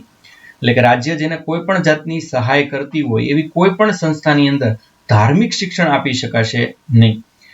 અહીંયા ધર્મ અને અધ્યાત્મ વચ્ચેનો ભેદ સમજો. તમે કહો કે અમારે આ પાઠ આવે છે ને આ પાઠ આવે છે ને એ ધાર્મિક શિક્ષણ નથી. ધાર્મિક શિક્ષણ ને આધ્યાત્મિક શિક્ષણ વચ્ચેનો ભેદ સમજો. એટલે કોઈ પણ જગ્યાએ ભગવદ્ ગીતા, માનો કે આવી રાજનીતિ દ્વારા ચાલતી સંસ્થામાં ભગવદ્ ગીતા ભણાવી શકાય કે ન ભણાવી શકાય? ચાલો હું તમને પૂછું, હું જવાબ આપી દઉં. ભગવદ્ ગીતા ભણાવી શકાય નહીં. તો તમે કહો સાહેબ હમણાં છેલ્લે MBAમાં ભગવદ્ ગીતાના કેટલાક રેફરન્સ લઈ અને ભણાવવામાં આવે છે, એ આખી અલગ વાત થઈ. અહીંયા તમને ભગવદ્ ગીતા નહીં પણ ભગવદ્ ગીતા મેનેજમેન્ટમાં ક્યાં મદદરૂપ થાય છે એની ચર્ચા કરવામાં આવે છે. અને એના દ્વારા ધર્મનો તો અછડતો ઉલ્લેખ પણ કરવામાં આવતો નથી. તમને તો મેનેજમેન્ટના શાસ્ત્ર તરીકે ભણવામાં આવે છે. એવી રીતે ભણાવતા કંઈ રોકી શકાય નહીં. એમ તો એવી રીતે ચર્ચા કરવા બેસીએ તો મદ્રેસાની અંદર પણ ક્યાંક ક્યાંક શિક્ષણ કરાવતી વખતે ગાંધીજીની જરૂર પડવાની, વિવેકાનંદની જરૂર પડવાની. અને એવી જ રીતે આપણે મંદિરની અંદર કે ગુરુકુળમાં કોઈ શિક્ષણ પ્રાપ્ત કરતું હોય તો મૌલાના અબુલ કલામ આઝાદનો ઉલ્લેખ કર્યા વગર તો આપણે રહી શકવાના નથી. તો કહેવાનો અર્થ એ છે કે કોઈ પણ શિક્ષણ સંસ્થામાં ધાર્મિક શિક્ષણ આપી શકાશે નહીં. જોકે આ વ્યવસ્થા તે સંસ્થાઓમાં લાગુ થશે નહીં જેમનું સંચાલન તો રાજ્ય કરે છે, પરંતુ તેમની સ્થાપના કોઈ ધાર્મિક સંગઠન કે સંસ્થાઓ દ્વારા થઈ હોય. કોઈ સંસ્થા એવી છે કે જેની સ્થાપના ધાર્મિક સંગઠન દ્વારા થઈ છે પણ સંચાલન ભલે ને રાજ્ય કરતું હોય, તો આ પ્રકારની સંસ્થાઓમાં ઉપસ્થિત કોઈ પણ વ્યક્તિને તે સંસ્થાની જે તે ધાર્મિક શિક્ષણમાં ભાગ લેવા માટે તે વ્યક્તિની સહમતિ વિના ફરજ પાડી શકાશે નહીં. એટલે એ આવી સંસ્થા છે કે જેનું સરકાર સંચાલન કરે છે પણ સ્થાપના ધાર્મિક સંગઠન દ્વારા થઈ છે, મતલબ એ ધાર્મિક સંગઠન જ છે. તો એમાં કોઈ વ્યક્તિ છે એને ધાર્મિક શિક્ષણ લેવાની ફરજ નહીં પાડી શકાય. એની સહમતિ હશે તો લેશે, પણ ટૂંકમાં આવી સંસ્થાઓમાં ધાર્મિક શિક્ષણ આપી શકાશે. સગીર વયના બાળકોના સંદર્ભમાં તેમની વડીલોની અનુમતિ લેવી આવશ્યક રહેશે. જો કોઈ બાળક સગીર વયનું હોય અને ત્યાં ભણતું હોય તો એમના વડીલોની અનુમતિ લેવી અનિવાર્ય છે એ રહેશે. હવે આ બધી સંસ્થાઓની આપણે ચર્ચા કરીએ. 4 પ્રકારની સંસ્થાઓની ચર્ચા કરીએ. નંબર 1, એવી સંસ્થાઓ, આમાં ધાર્મિક સંસ્થાઓની બાબતમાં સરકારે એક ગાઈડલાઈન બનાવી છે ને એમાં 4 બાબત સરકાર તમને જણાવે છે. નંબર 1, એવી સંસ્થાઓ કે જેમની પૂર્ણતઃ દેખરેખ રાજ્ય સરકાર કરતી હોય છે. એટલે રાજ્ય સરકાર કરતી હોય એવી કેટલીક સંસ્થા કે જેમનું સંપૂર્ણપણે કાળજી છે એ રાજ્ય સરકાર લે. એ સંસ્થા છે ધાર્મિક અને સંપૂર્ણપણે રાજ્ય સરકાર કાળજી લે. તો આવી કઈ ધાર્મિક સંસ્થા છે કે ધાર્મિક મંદિર કે મસ્જિદ કે રાજ્ય સરકાર હસ્તક હોય સંપૂર્ણપણે? એ તમારે મને જણાવવાનું. પછી બીજા પ્રકારની સંસ્થા, એવી સંસ્થા કે જેમનું સંચાલન રાજ્ય કરતું હોય પણ સ્થાપના છે એ ધાર્મિક સંપ્રદાય, હમણાં આપણે કીધું કે પરિષદ દ્વારા. તો આ પણ મને જણાવો કે સંચાલન રાજ્ય કરે પણ સ્થાપના સંપ્રદાય કરી હોય. આ પણ થોડું વિચિત્ર, આવું એક સ્થળ જણાવો. ત્યારબાદ રાજ્ય દ્વારા માન્યતા પ્રાપ્ત સંસ્થાઓ અને એવી સંસ્થાઓ, પેલા રાજ્ય દ્વારા માન્યતા પ્રાપ્ત સંસ્થા એટલે કે એમાં ધાર્મિક સંસ્થાને માન્યતા લેવી પડતી હશે, તો એ પણ જણાવો. રાજ્ય દ્વારા માન્યતા પ્રાપ્ત સંસ્થાઓ, ધાર્મિક સંસ્થાઓ કઈ કઈ, અથવા એના માટે શું કરવું પડે? મારે એક સંસ્થા સ્થાપવી છે અને એને રાજ્ય દ્વારા માન્યતા અપાવડાવી છે, તો એના માટે શું કરવું પડતું હશે એ તમે મને જણાવો. અને આવી સંસ્થા કઈ છે એનું એકાદું ઉદાહરણ આપો. પછી છેલ્લે ચોથી, એવી સંસ્થા કે જેઓ રાજ્ય દ્વારા નાણાકીય સહાય પ્રાપ્ત કરતા હોય, એટલે કે રાજ્યની નાણાકીય સહાય પ્રાપ્ત થતી હોય એવી સંસ્થા. આ બધી ધાર્મિક સંસ્થાની જ વાત છે, એટલે તમારે મને 4-4નું એક ઉદાહરણ આપવાનું. શું કામ? તો એ 4-4નો એક નિયમ છે. હવે પહેલું જુઓ, અહીંયા લખ્યું છે કે એવી સંસ્થા જેમને પૂર્ણતઃ લગભગ દેખરેખ રાજ્ય સરકાર ચાલતી હોય ત્યાં ધાર્મિક શિક્ષણ સંપૂર્ણપણે પ્રતિબંધિત છે. હવે બીજી જુઓ કે એવી સંસ્થા કે જેમનું સંચાલન રાજ્ય કરતું હોય અને સ્થાપના છે ધાર્મિક સંપ્રદાય દ્વારા થઈ હોય તો એમાં ધાર્મિક શિક્ષણની અનુમતિ છે. પછી નંબર 3, રાજ્ય દ્વારા માન્યતા પ્રાપ્ત સંસ્થાઓ, તો એમાં સ્વૈચ્છિક આધાર પર. ત્રીજી અને ચોથી, એટલે કે રાજ્ય દ્વારા નાણાકીય સહાય પ્રાપ્ત કરતી હોય અને રાજ્ય દ્વારા માન્યતા પ્રાપ્ત હોય, આવી ત્રીજી અને ચોથી સંસ્થામાં સ્વૈચ્છિક આધાર પર, એટલે વ્યક્તિને જો ઈચ્છા હોય તો ધાર્મિક શિક્ષણ આપવાનું, પણ વ્યક્તિ ના પાડે તો ધાર્મિક શિક્ષણ નહીં આપવાનું. તો આ 4 વસ્તુ છે એ તમારે બરાબર સમજી લેવી જોઈએ. આગળની સ્લાઇડ છે એ આપણે હવે જોઈએ. તો અનુચ્છેદ 29 અને 30. હવે આપણે જોઈએ અનુચ્છેદ 29 અને અનુચ્છેદ 30, એટલે કે સંસ્કૃતિ અને શિક્ષણના અધિકારો, right to education, culture and educational rights. તો પહેલા આપણે જોઈએ લઘુમતીઓના હિતોનું રક્ષણ, protection of interest of minorities. તો અનુચ્છેદ 29માં એવું સ્પષ્ટપણે ઉલ્લેખ છે કે ભારતના કોઈ પણ ભાગમાં રહેતો નાગરિક પોતાની બોલી, પોતાની ભાષા, પોતાની લિપિ, પોતાની સંસ્કૃતિને સુરક્ષિત રાખવાનો અધિકાર ધરાવે છે. અને એની લિપિ, એની ભાષા, એની બોલી એને સરકાર ક્યારેય છે એ ઉવેખવાનો પ્રયાસ નહીં કરે. અને એટલા માટે જે બોલી નાશ પામવાની તૈયારીમાં હોય ને સરકારને એમ લાગતું હોય કે એને બચાવવી છે, તો આપણી સરકાર તો એને બંધારણીય દરજ્જો આપી દે છે અને માન્યતા પ્રાપ્ત ભાષા, દાખલા તરીકે ડોંગરી, કોંકણી, આ બધી ભાષાઓને સરકારે છે માન્યતા પ્રાપ્ત ભાષા ગણી. કારણ કે ઘણીવાર છે એ ઇંગ્લિશના પાપે અથવા ઇંગ્લિશ ભાષાના પાપે છે કેટલી ભાષા છે નાશ પામી. હું ઇંગ્લિશને ખરાબ નથી કહેતો, પણ એ વર્લ્ડ લેંગ્વેજ બનાવવા જતાં આપણે કેટલાય સાંસ્કૃતિક પર્વો, કેટલી સાંસ્કૃતિક ભાષાઓનું નિકંદન વાળી નાખ્યું છે. એનું સૌથી મોટું ઉદાહરણ યાહી ભાષા છે કે જે અમેરિકામાં બોલાતી હતી અને મૂળ અમેરિકન લોકો જે રેડ ઇન્ડિયન આદિવાસી કહેવાતા હતા એની ભાષા હતી યાહી. અને તમને બધાને ખબર છે કે યાહી ભાષાનો છેલ્લો જાણનાર વ્યક્તિ પણ થોડા સમય પહેલા છે મૃત્યુ પામ્યો અને યાહી ભાષા એની સાથે એ નાશ પામી. ખેર, આ બધી ચર્ચાઓ તો ક્યારેક આપણે વ્યવસ્થિત રીતે કરશું. અને મેં તમને વચન આપ્યું છે એમ પહેલો આપણો મેગા લેક્ચર, એટલે આમ અમુક વિષય લીધો હતો પણ આ તો આપણે કોન્સેપ્ટ ટોક એ આપણે છે કરવી છે. તો હું તમારી આગળથી સૂચન પણ મંગાવું છું કે કયા વિષય પર તમારે કોન્સેપ્ટ ટોક એટલે 2-3 કલાકનો લેક્ચર હોય તો તમે કંટાળો નહીં, એવા રસપ્રદ રીતે આપણે રજૂ કરીએ તો કયા વિષયમાં તમારે સાંભળવું છે. પણ એમાં તમે વધુમાં વધુ સંખ્યામાં હાજર રહો તો જ આપણે કોન્સેપ્ટ ટોક કરીશું. જો 1 કલાકે તમે વ્યવસ્થિત ન હાજર રહી શકતા હો તો પછી કોન્સેપ્ટ ટોકનો કોઈ અર્થ નથી. પણ કોન્સેપ્ટ ટોકથી તમને ખૂબ અતિશય ફાયદો થશે. તો મોટાભાગના કોન્સેપ્ટ ટોક તમે યુટ્યુબમાં જોતા હશો તો તમને કાં તો હિન્દી અથવા ઇંગ્લિશમાં જોવા મળે છે. ગુજરાતીમાં સારા કોન્સેપ્ટ ટોક એ બહુ ઓછા જોવા મળે છે. આપણે પ્રયત્ન કરીએ પણ એમાં શરત એ રહેશે કે તમે વધુમાં વધુ સંખ્યામાં હાજર રહેશો તો જ આપણે બીજો કોન્સેપ્ટ ટોક કરીશું, નહીં તો નહીં. આગળ છે એ આપણે જોઈએ તો સંસ્થામાં કોઈ વ્યક્તિને ધર્મ, જાતિ કે ભાષાના આધાર પર પ્રવેશથી વંચિત રાખવામાં આવશે નહીં. કોઈ પણ રાજ્યના હસ્તક ચાલતી સંસ્થા કે જેને રાજ્ય મદદ કરતી હોય એમાં કોઈ વ્યક્તિને ધર્મ, જાતિ કે ભાષાના આધાર પર તમે પ્રવેશથી વંચિત રાખી શકતા નથી. એ પછી ખાલી ધાર્મિક સંસ્થા હોય કે ધાર્મિક સાથે શૈક્ષણિક સંસ્થા હોય. હવે જો પહેલી વ્યવસ્થા એક સમૂહના અધિકારોનું રક્ષણ કરે છે, જ્યારે બીજી વ્યવસ્થા નાગરિકોના વ્યક્તિગત સન્માનની રક્ષા કરે છે. અહીંયા બે વસ્તુ જુઓ તમે. ભારતના કોઈ પણ ભાગમાં રહેતા નાગરિકને પોતાની બોલી, ભાષા, લિપિ અને સંસ્કૃતિને સુરક્ષિત રાખવાનો અધિકાર છે. તો એ ચોક્કસ સમૂહના અધિકારોનું રક્ષણ છે. દાખલા તરીકે એક આદિવાસીની જાત છે એ એમની બોલીને સુરક્ષિત રાખવા માંગે છે તો એમના સમૂહના અધિકારોનું રક્ષણ છે. ત્યારે એમાં બીજીમાં એવું લખ્યું કે સરકાર આગળથી સહાય મેળવતા હોય તો અન્યને આવતા અટકાવી શકાય નહીં. તો એ વ્યક્તિગત સન્માનની રક્ષા છે કે કોઈને ક્યાંય છે આ દેશમાં એમની જાતિના આધારે, જ્ઞાતિના આધારે, બોલીના આધારે છે એ ભેદભાવ કરી અને આવવાની મનાઈ કરી શકાતી નથી.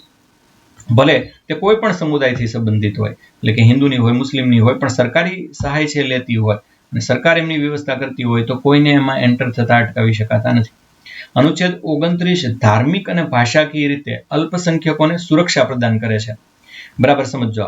અનુચ્છેદ 29 એવું કહે છે કે અલ્પસંખ્યકો છે જે આ દેશમાં લઘુમતી છે એમને ધર્મ અને ભાષા બચે એ માટે આ દેશ કટિબદ્ધ છે.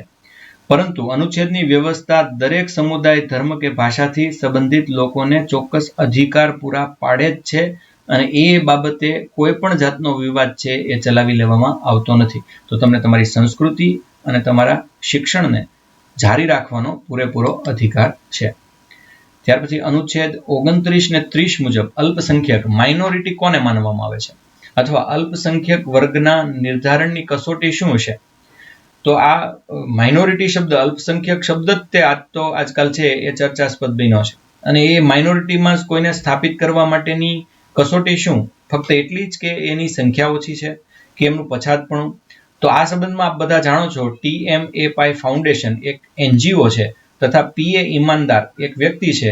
એના કેસમાં ન્યાયાલય આ NGO અને આ વ્યક્તિ દ્વારા કરવામાં આવેલા કેસમાં કે ભાઈ માઇનોરિટીઝ કોને ગણવી, તો એના કેટલાક આધારભૂત સિદ્ધાંત આપ્યા. એમાં 3 સિદ્ધાંત છે એ કોર્ટ દ્વારા ભાર મૂકીને જે કહેવામાં આવ્યા એની આપણે ચર્ચા કરીએ. તો એણે બહુ સરસ વાત કરી કે અલ્પસંખ્યક વર્ગનું નિર્ધારણ ધર્મ અને ભાષાના આધાર પર થશે. એટલે કે એક મુસ્લિમ સંપ્રદાય આપણા દેશમાં છે અને ઉર્દુ ભાષા મોટા ભાગે બોલે છે. તો એનાથી એની ઓળખાણ થાય છે, ઉર્દુ ભાષા બોલવાથી એમની ઓળખાણ થાય છે અને એના આધારે અનુચ્છેદ 30 સ્પષ્ટ કર્યું છે કે આ ભાષામાં લિપિ અંતર્નિહિત છે. એટલે કે એ ભાષા ન બોલતું હોય, દાખલા તરીકે આપણે બંધારણમાં માન્યતા પ્રાપ્ત કોઈ ભાષા ન બોલતું હોય પણ એક ચોક્કસ છે લિપિ એ બોલતું હોય કે બોલી બોલતું હોય તો એ અનુચ્છેદ 29 ને સુસંગત છે. એમાં લિપિ છે એ ભાષામાં જ ગણાય છે એવું અહીંયા લખ્યું છે. એટલે લિપિ એટલે ભાષાની લખવાની ઢબ અને બોલી એટલે ભાષાની બોલવાની ઢબ. તો અલ્પસંખ્યક વર્ગનું નિર્ધારણ કરતી વખતે ધર્મને ધ્યાનમાં લેવો જ પડે, ભાષાને ધ્યાનમાં લેવી જ પડે. કોઈ વર્ગ અલ્પસંખ્યક વર્ગ છે કે નહીં તેનું નિર્ધારણ દેશ આધારે નહીં પરંતુ રાજ્ય વિશેષની જનસંખ્યા પર આધાર રાખે. આ બહુ મહત્વની વસ્તુ છે કારણ કે દેશ એ હકીકતમાં રાજ્યોનો બનેલો છે અને રાજ્ય છે એ એક ચોક્કસ એકમ છે અને એટલા માટે રાજ્ય વિશેષની જનસંખ્યા ઉપર છે એ અલ્પસંખ્યકનો આધાર છે. દાખલા તરીકે રાજ્યની કુલ જનસંખ્યાના 50% ઓછી જનસંખ્યાવાળા તમામ સમુદાયને અલ્પસંખ્યક માનવામાં આવશે. તમે જમ્મુ કાશ્મીર, પંજાબ, નાગાલેન્ડ કે અરુણાચલ પ્રદેશ કે મિઝોરમ, ગોવા, લક્ષદ્વીપ આમાં જાઓ તો હિન્દુઓને અલ્પસંખ્યકનો દરજ્જો છે કારણ કે એ રાજ્યોમાં હિન્દુની વસ્તી છે 50% કરતા ઓછી છે. એટલે અલ્પસંખ્યક ને લઘુમતી એટલે મુસ્લિમ, આ વસ્તુ જે તમારા મગજમાં ઘૂસી ગઈ છે એને મિત્રો બહાર છે એ કાઢજો. ત્યાર પછી અનુચ્છેદ 30 એટલે કે શૈક્ષણિક સંસ્થાઓ સ્થાપવાનો અને તેને વહીવટ કરવાનો લઘુમતીઓને સ્પેશિયલ સરકારે અધિકાર આપ્યો છે એટલા માટે કે એમની સંસ્કૃતિ, એમની ભાષા એ બચે. Right of minorities to establish and administer educational institution એટલે કે ધાર્મિક કે ભાષાકીય લઘુમતીને નીચેના અધિકારો પ્રદાન કરે છે. એટલે કોઈ ભાષાની રીતે કોઈ એક ચોક્કસ કોમ છે એ ચોક્કસ ભાષા બોલતી કોમ છે એ એમાં એવું બને કે એક ભાષા લઈ લે ડોંગરી, તો એ માત્ર છે અમુક કોમ નથી બોલતી, અમુક કોમ વધારે પડતી બહુવિધ કોમ બોલે છે તો પણ ભાષાકીય લઘુમતી પણ આ દેશમાં માન્ય છે.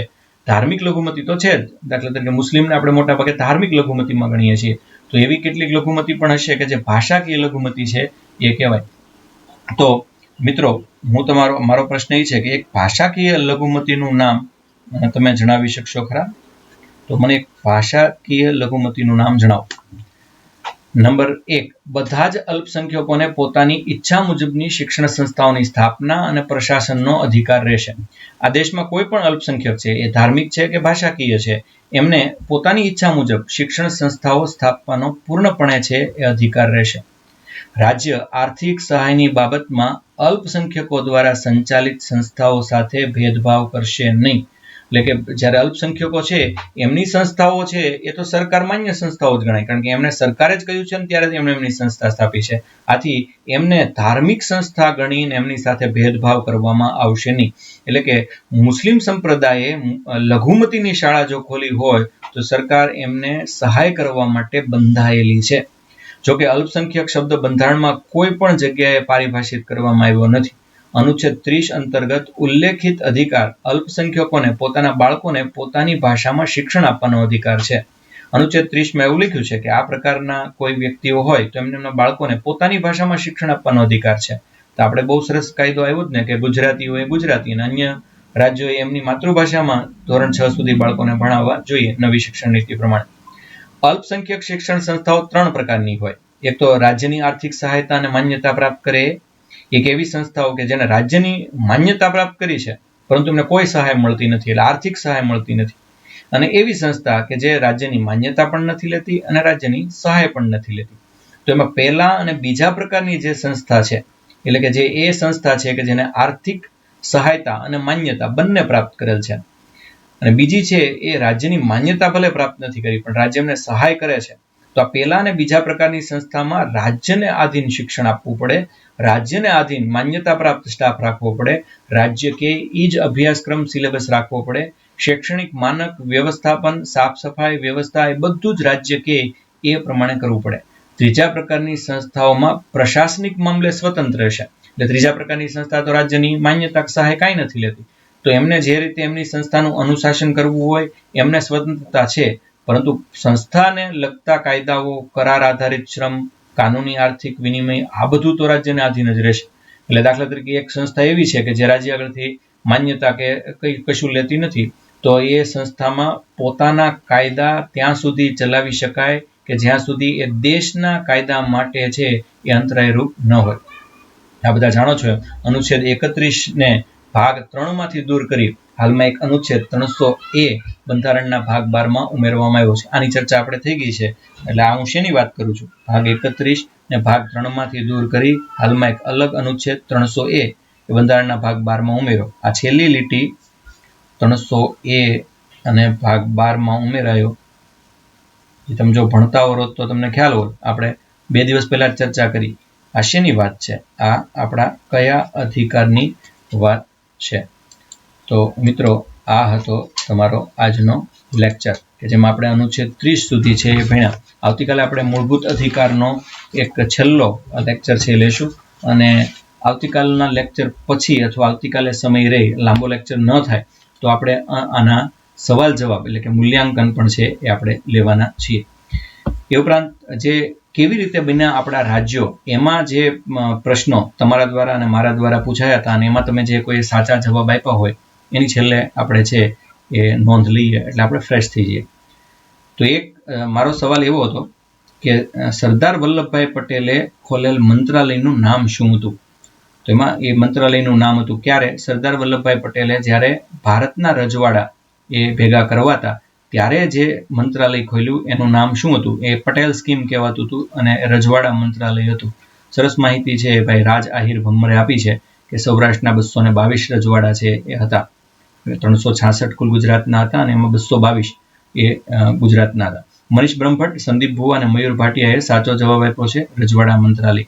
ત્યારબાદ આપણો સવાલ એ હતો કે લોકમત જે જુનાગઢની અંદર આરઝી હુકુમત સ્થાપી, જુનાગઢના લોકોને પાકિસ્તાન નહોતું જવું એવું આપણે શેના આધારે કહીએ છીએ? નવાબ તો જતા રહ્યા, બાબી ખાનદાનના નવાબ છે તો જતા રહ્યા. આપણે એ આધારે કહીએ છીએ કે આપણે જુનાગઢમાં લોકમત લીધો હતો. અને મારો પ્રશ્ન એ હતો કે કોઈ ગૂગલમાં આંકડા નથી, મને જણાવો કે જુનાગઢમાં કેટલા મત ભારતને મળ્યા હતા? તો 90.2% મત છે એ ભારતને મળેલા.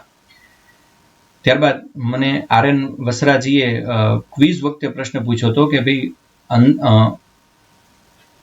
અંદાજા સમિતિ, આપણી અંજાદિત સમિતિ એટલે કે આપણી બજેટ ની નિર્માણ પહેલા જે અંદાજિત સમિતિ હોય છે એમાં કેટલા સભ્યો છે એ હોય છે? તો એમાં 30 સભ્યો છે લેવામાં આવે છે, જેમાં લોકસભાનું અલગ પ્રાવધાન હોય છે અને રાજ્યસભાનું અલગ પ્રાવધાન હોય છે. એમાં લોકસભામાંથી અંદાજિત સમિતિની અંદર વધુ સભ્યો લેવામાં આવે છે. તો હવે મારો પ્રશ્ન એ છે કે તમે જ કહો લોકસભાના કેટલા અને રાજ્યસભાના કેટલા, એ ચોક્કસ આંકડો જણાવો અંદાજિત સમિતિમાં. આગળ છે એ આપણે વધીએ. ત્યારબાદ પાકિસ્તાન ક્યારે પ્રજાસત્તાક બન્યું? એમાં તમે બધા રાષ્ટ્રપતિમાં જેમ લોચો માર્યો તો એમાં આમાં પણ લોચો માર્યો, એટલે કે આ જવાબ કોઈ સાચો નથી આપ્યો. 23મી માર્ચ 1956ના રોજ પાકિસ્તાન છે એ પ્રજાસત્તાક છે એ બન્યું. પોલો એટલે કેવી ગેમ એવું મેં પૂછ્યું હતું અને ગોજિયા રવિભાઈએ સરસ જવાબ એનો આપ્યો છે. ઘોડા પર સ્ટીક રાખીને દડાથી રમાતી આ એક ગેમ છે. ત્યારબાદ ઘર આયોગનું સાચું નામ અને કયા કોર્ટના એસ.કે. ધર સાહેબ છે એ નિવૃત્ત ન્યાયાધીશ હતા અને એસ.કે. ધર સમિતિમાં કેટલા સભ્યો હતા? તો ખરેખર એનું નામ ભાષા આયોગ છે, રાજ્ય પુનર્ગઠન આયોગ છે, અને ઇંગ્લિશમાં લિંગ્વિસ્ટિક પ્રોવિન્સિસ કમિશન કહેવાય. 3 સભ્યો હતા, એક તો એસ.કે. ધર સાહેબ, બીજા જે.એન. લાલ અને ત્રીજા પન્નાલાલ. તો ઘણા બધા સાચો જવાબ આપ્યો છે. અને અલ્હાબાદ જજના છે એ અલ્હાબાદ કોર્ટના છે એ જજ હતા. આહિર રાજેશભાઈ બહુ સરસ જવાબ આપ્યો છે. રાજા હીર ભમ્મર, સંદીપભાઈ ભુવા, દેવાત ડાંગર, આ બધા છે અને સરસ જવાબ આપ્યા છે. ત્યારબાદ આંધ્રપ્રદેશનો નિર્ણય કોણે લઈ લીધો તો એવો મેં પ્રશ્ન પૂછ્યો હતો. એકલા. તો એ જવાહરલાલ નહેરુએ છે નિર્ણય લઈ લીધો, જેનો કોઈ જવાબ તમે આપી શક્યા નથી. રામ મનોહર લોહિયા હોસ્પિટલ ક્યાં આવેલી છે? તો એનો જવાબ સચિનભાઈએ સાચો આપ્યો છે, દિલ્હી આવેલી છે. પછી મેં ફોટો બતાવીને પૂછ્યું તો આ કોણ છે? તો તમે રામ મનોહર લોહિયાને ઓળખી ગયા. યોગેશભાઈ સોંદરવા, રવિભાઈ જાખોત્રા, નકુમ હેતલબેન, દેવાતભાઈ ડાંગર, હંસાબેન આંબલિયા, પીયુ હરિયાણી, નિશાબેન હરખાણી અને અર્જુનભાઈ દેથરિયા. આ લોકોને ખ્યાલ આવી ગયો. ત્યારબાદ ગોવા અને દીવનું સાચું નામ શું છે એ કોઈ ન કહી શક્યા. ગોઆ અને દીઉ છે, GOA, ગોવા નથી, GOA, ગોઆ છે, અને દીવ નથી, DIU, દીઉ છે, પણ આપણે એનું અપભ્રંશ કરી નાખ્યું છે. સુપ્રીમ કોર્ટમાં છે ઇન્ડિયાનું ભારત કરવાનો કેસ કઈ સાલમાં આવ્યો હતો? એ પ્રશ્ન હું વળી પાછો રીબાઉન્સ કરું છું, કોઈએ મને જવાબ આપ્યો નથી. ત્યારબાદ ચંદીગઢ અને ગાંધીનગર એ હકીકતમાં સિટી નથી, they are made or designer city, અને ધે વેર મેડ બાય લા કાર્બુઝિયર. લા કાર્બુઝિયરે છે એ બનાવેલા સુંદર મજાના આ બંને સિટી છે. સંદીપભાઈ ભુવા, મનીષભાઈ બ્રહ્મભટ્ટ, આહિર રાજેશભાઈ, હેતલ નકુમબેન, નિશાબેન હરખાણી, અર્જુનભાઈ દેથરિયા, નાઘેરા અપેક્ષાબેન, દિલીપભાઈ ભરાડ, રાજા આહિર ભમ્બર, અંકિતાબેન આહિર, વાળા શિવરાજભાઈ અને દેવાતભાઈ ડાંગર. આ બધાએ સરસ જવાબ અને સાચો જવાબ આપ્યો. પછી મેં એવું પૂછ્યું હતું કે સિક્કિમ છે એક શા માટે અલગ દેશ ગણાતો હતો? તો એક તો એ સંરક્ષિત રાજ્ય હતું, બીજું સંસ્થાન હતું, ત્યાં એનો સાવ અલગ વહીવટ અને સરકાર ચાલતું હતું, ગણરાજ્ય જેવું નહોતું દાદરા નગર હવેલી જેમ, અને એટલા માટે એને આપણે અલગ દેશ ગણતા હતા. અને એકમાત્ર જવાબ આહિર રાજેશભાઈ આપ્યો છે.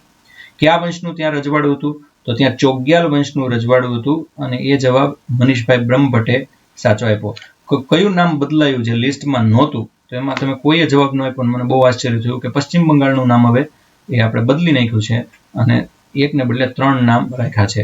એ બંગાળ તો એમાંનું એક, બાકીના 2 ક્યાં? તો એ હવે તો કયો. ત્યાર પછી ગુજરાતનું નામ કર્ણાવતી કેમ નહીં? તો એટલા માટે નહીં કે ધર્મ આધારિત વાત છે, અને હકીકતમાં કર્ણદેવે જેમની સ્થાપના કરી એ હાલનું અમદાવાદ નથી. અહેમદ શાહે જેની સ્થાપના કરી એ હાલનું અમદાવાદ છે એવું કહી શકાય. એવું સુપ્રીમ કોર્ટે છે હાઈકોર્ટે છે એવું કહ્યું, અને સુપ્રીમ કોર્ટમાં જાઓ તો પણ એવું આવવાનું. એટલે કોમ આધારિત છે એ કોઈ નામ રાખી શકાય નહીં. એવું સાબિત થઈ જાય કે કર્ણદેવ વાઘેલાએ જે નગરી સ્થાપી હતી એ જ આ કર્ણાવતી, તો ચોક્કસપણે એ નામ રાખી શકાય, પણ એવું આપણે સાબિત કરી શક્યા નથી. આંધ્રપ્રદેશની નવી રાજધાની અમરાવતી છે, અને એમનું ઉદ્ઘાટન છે એ આપણા વડાપ્રધાન શ્રી નરેન્દ્રભાઈ મોદીએ કરેલ છે, જેનો જવાબ પણ તમે ખોટો આપ્યો. કેટલાકે તો એવું કીધું કે 2 એક જ રાજધાની વાપરે છે. તો આવું નથી, 2 એક જ રાજધાની નથી વાપરતા. અને આંધ્રપ્રદેશની પ્રથમ રાજધાની એ કુર્નુલ હતી, અને અત્યારે હવે અમરાવતી છે, અને તેલંગાણાના ભાગમાં છે એ હૈદરાબાદ છે એ ગયું છે. તો આ હતા આજના સવાલ જવાબ. તમને આજનો લેક્ચર કેવો લાગ્યો? અને હવે પછી તમારે જે કાંઈ અત્યારે ચેટ કરવી હોય તે મારી સાથે છે એ કરી શકો છો. આપણે 5 મિનિટ માટે છે એ તમને ચેટનો અને અત્યારના પ્રશ્ન પૂછવાનો સમય આપીએ છીએ. તો તમારે મને જણાવવાનું છે કે આજનો લેક્ચર કેવો લાગ્યો. એ ઉપરાંત આજે જે કંઈ સૂચના આપી છે એનો કડકપણે આપણે અમલ કરીશું. એટલે કે હવે દરેક લેક્ચરની અંદર શરૂઆતમાં આપણે 5 મિનિટ તમારા સવાલ અને અમારા સવાલ એના જવાબ છે આપીશું. અંતે મૂલ્યાંકન છે એ કરીશું. આ ઉપરાંત તમને જે કહ્યું છે એમ આપણી ટેસ્ટ છે એટલે ટેલિગ્રામ લિંકમાં જોડાઓ. દરરોજની દરરોજ આ લિંક તમારા 5 મિત્રો સાથે તો કમસે કમ શેર કરો. વધુમાં વધુ લોકો સુધી આ બંધારણના વિડીયો પહોંચે તો જ આ વસ્તુની મજા છે. જે લોકો લાઈવ રહે છે એમને ખૂબ મજા આવે છે. તમે એક વસ્તુ નોંધી હશે કે તમે આજે આ વિડીયો મારી સાથે જો લાઈવ જોતા હશો તો એની મજા અલગ છે, પણ પછી એકલા બેસી અને આખો વિડીયો જુઓ તો સ્વાભાવિક રીતે એ મજા ન આવે, કારણ કે તમે અહીંયા ઓન ધ સ્પોટ પ્રશ્ન પૂછી શકો છો અને ઓન ધ સ્પોટ એનો જવાબ પણ મળી જાય. તો લાઈવ જોવાની એક મજા અલગ જ હોય છે. રેકોર્ડેડ વિડીયો જોવાની એવી મજા નથી આવતી. તો આ વસ્તુ તમે સ્વીકારતા હશો ને એટલે જ હું કહું છું કે તમારા વધુ ને વધુ મિત્રોને અમારા આ વિડીયો સાથે જોડો. હજી કોન્સેપ્ટ ટોક, હજી આપણું છે એ ડિબેટ અને જોરદાર ક્વિઝ, એ ગયા વખતે રેમાયાનો તો અનુભવ છે ને એ બધા તો આવવાના જ છે, પણ તમારા નવા મિત્રોને પણ લાવો. અને અમારી સાથે અત્યારે કાંઈ પણ ચર્ચા કરવી હોય તો આપણી કોમેન્ટ વિભાગ છે એ ખુલ્લો છે. ગઈકાલે જે કોમેન્ટ વિભાગમાં પ્રશ્નો આવ્યા હતા એ પણ અત્યારે આવરી લેવાની કોશિશ છે એ કરીશ. કાંઈ પણ સૂચન હોય તો આવકાર્ય છે. અહીંયા સવાલના જવાબ આપવાની સિસ્ટમ એ હોય છે કે ટૂંકા સવાલના જવાબ તમે ચેટમાં આપી શકો છો, અથવા ટૂંકા કે મોટા કોઈ પણ સવાલના જવાબ લેક્ચરમાં કોન્સન્ટ્રેટ કરવું હોય તો ચેટમાં આપવાના બદલે આવતીકાલે બપોર સુધીમાં વિડીયો રેન્ડર થઈ જાય તો એની નીચે કોમેન્ટમાં આપી શકો છો. તમારા સુઝાવ, અભિપ્રાય એ અમારા વોટ્સએપ નંબર ઉપર તમે મોકલી શકો છો. તો કાંઈ પણ બંધારણને લગતા સવાલ હોય અને આ લેક્ચર ને આ પીપીટી આપને કેવું લાગ્યું એ અમને જરૂરથી જણાવશો. જય ભારત, જય સંવિધાન.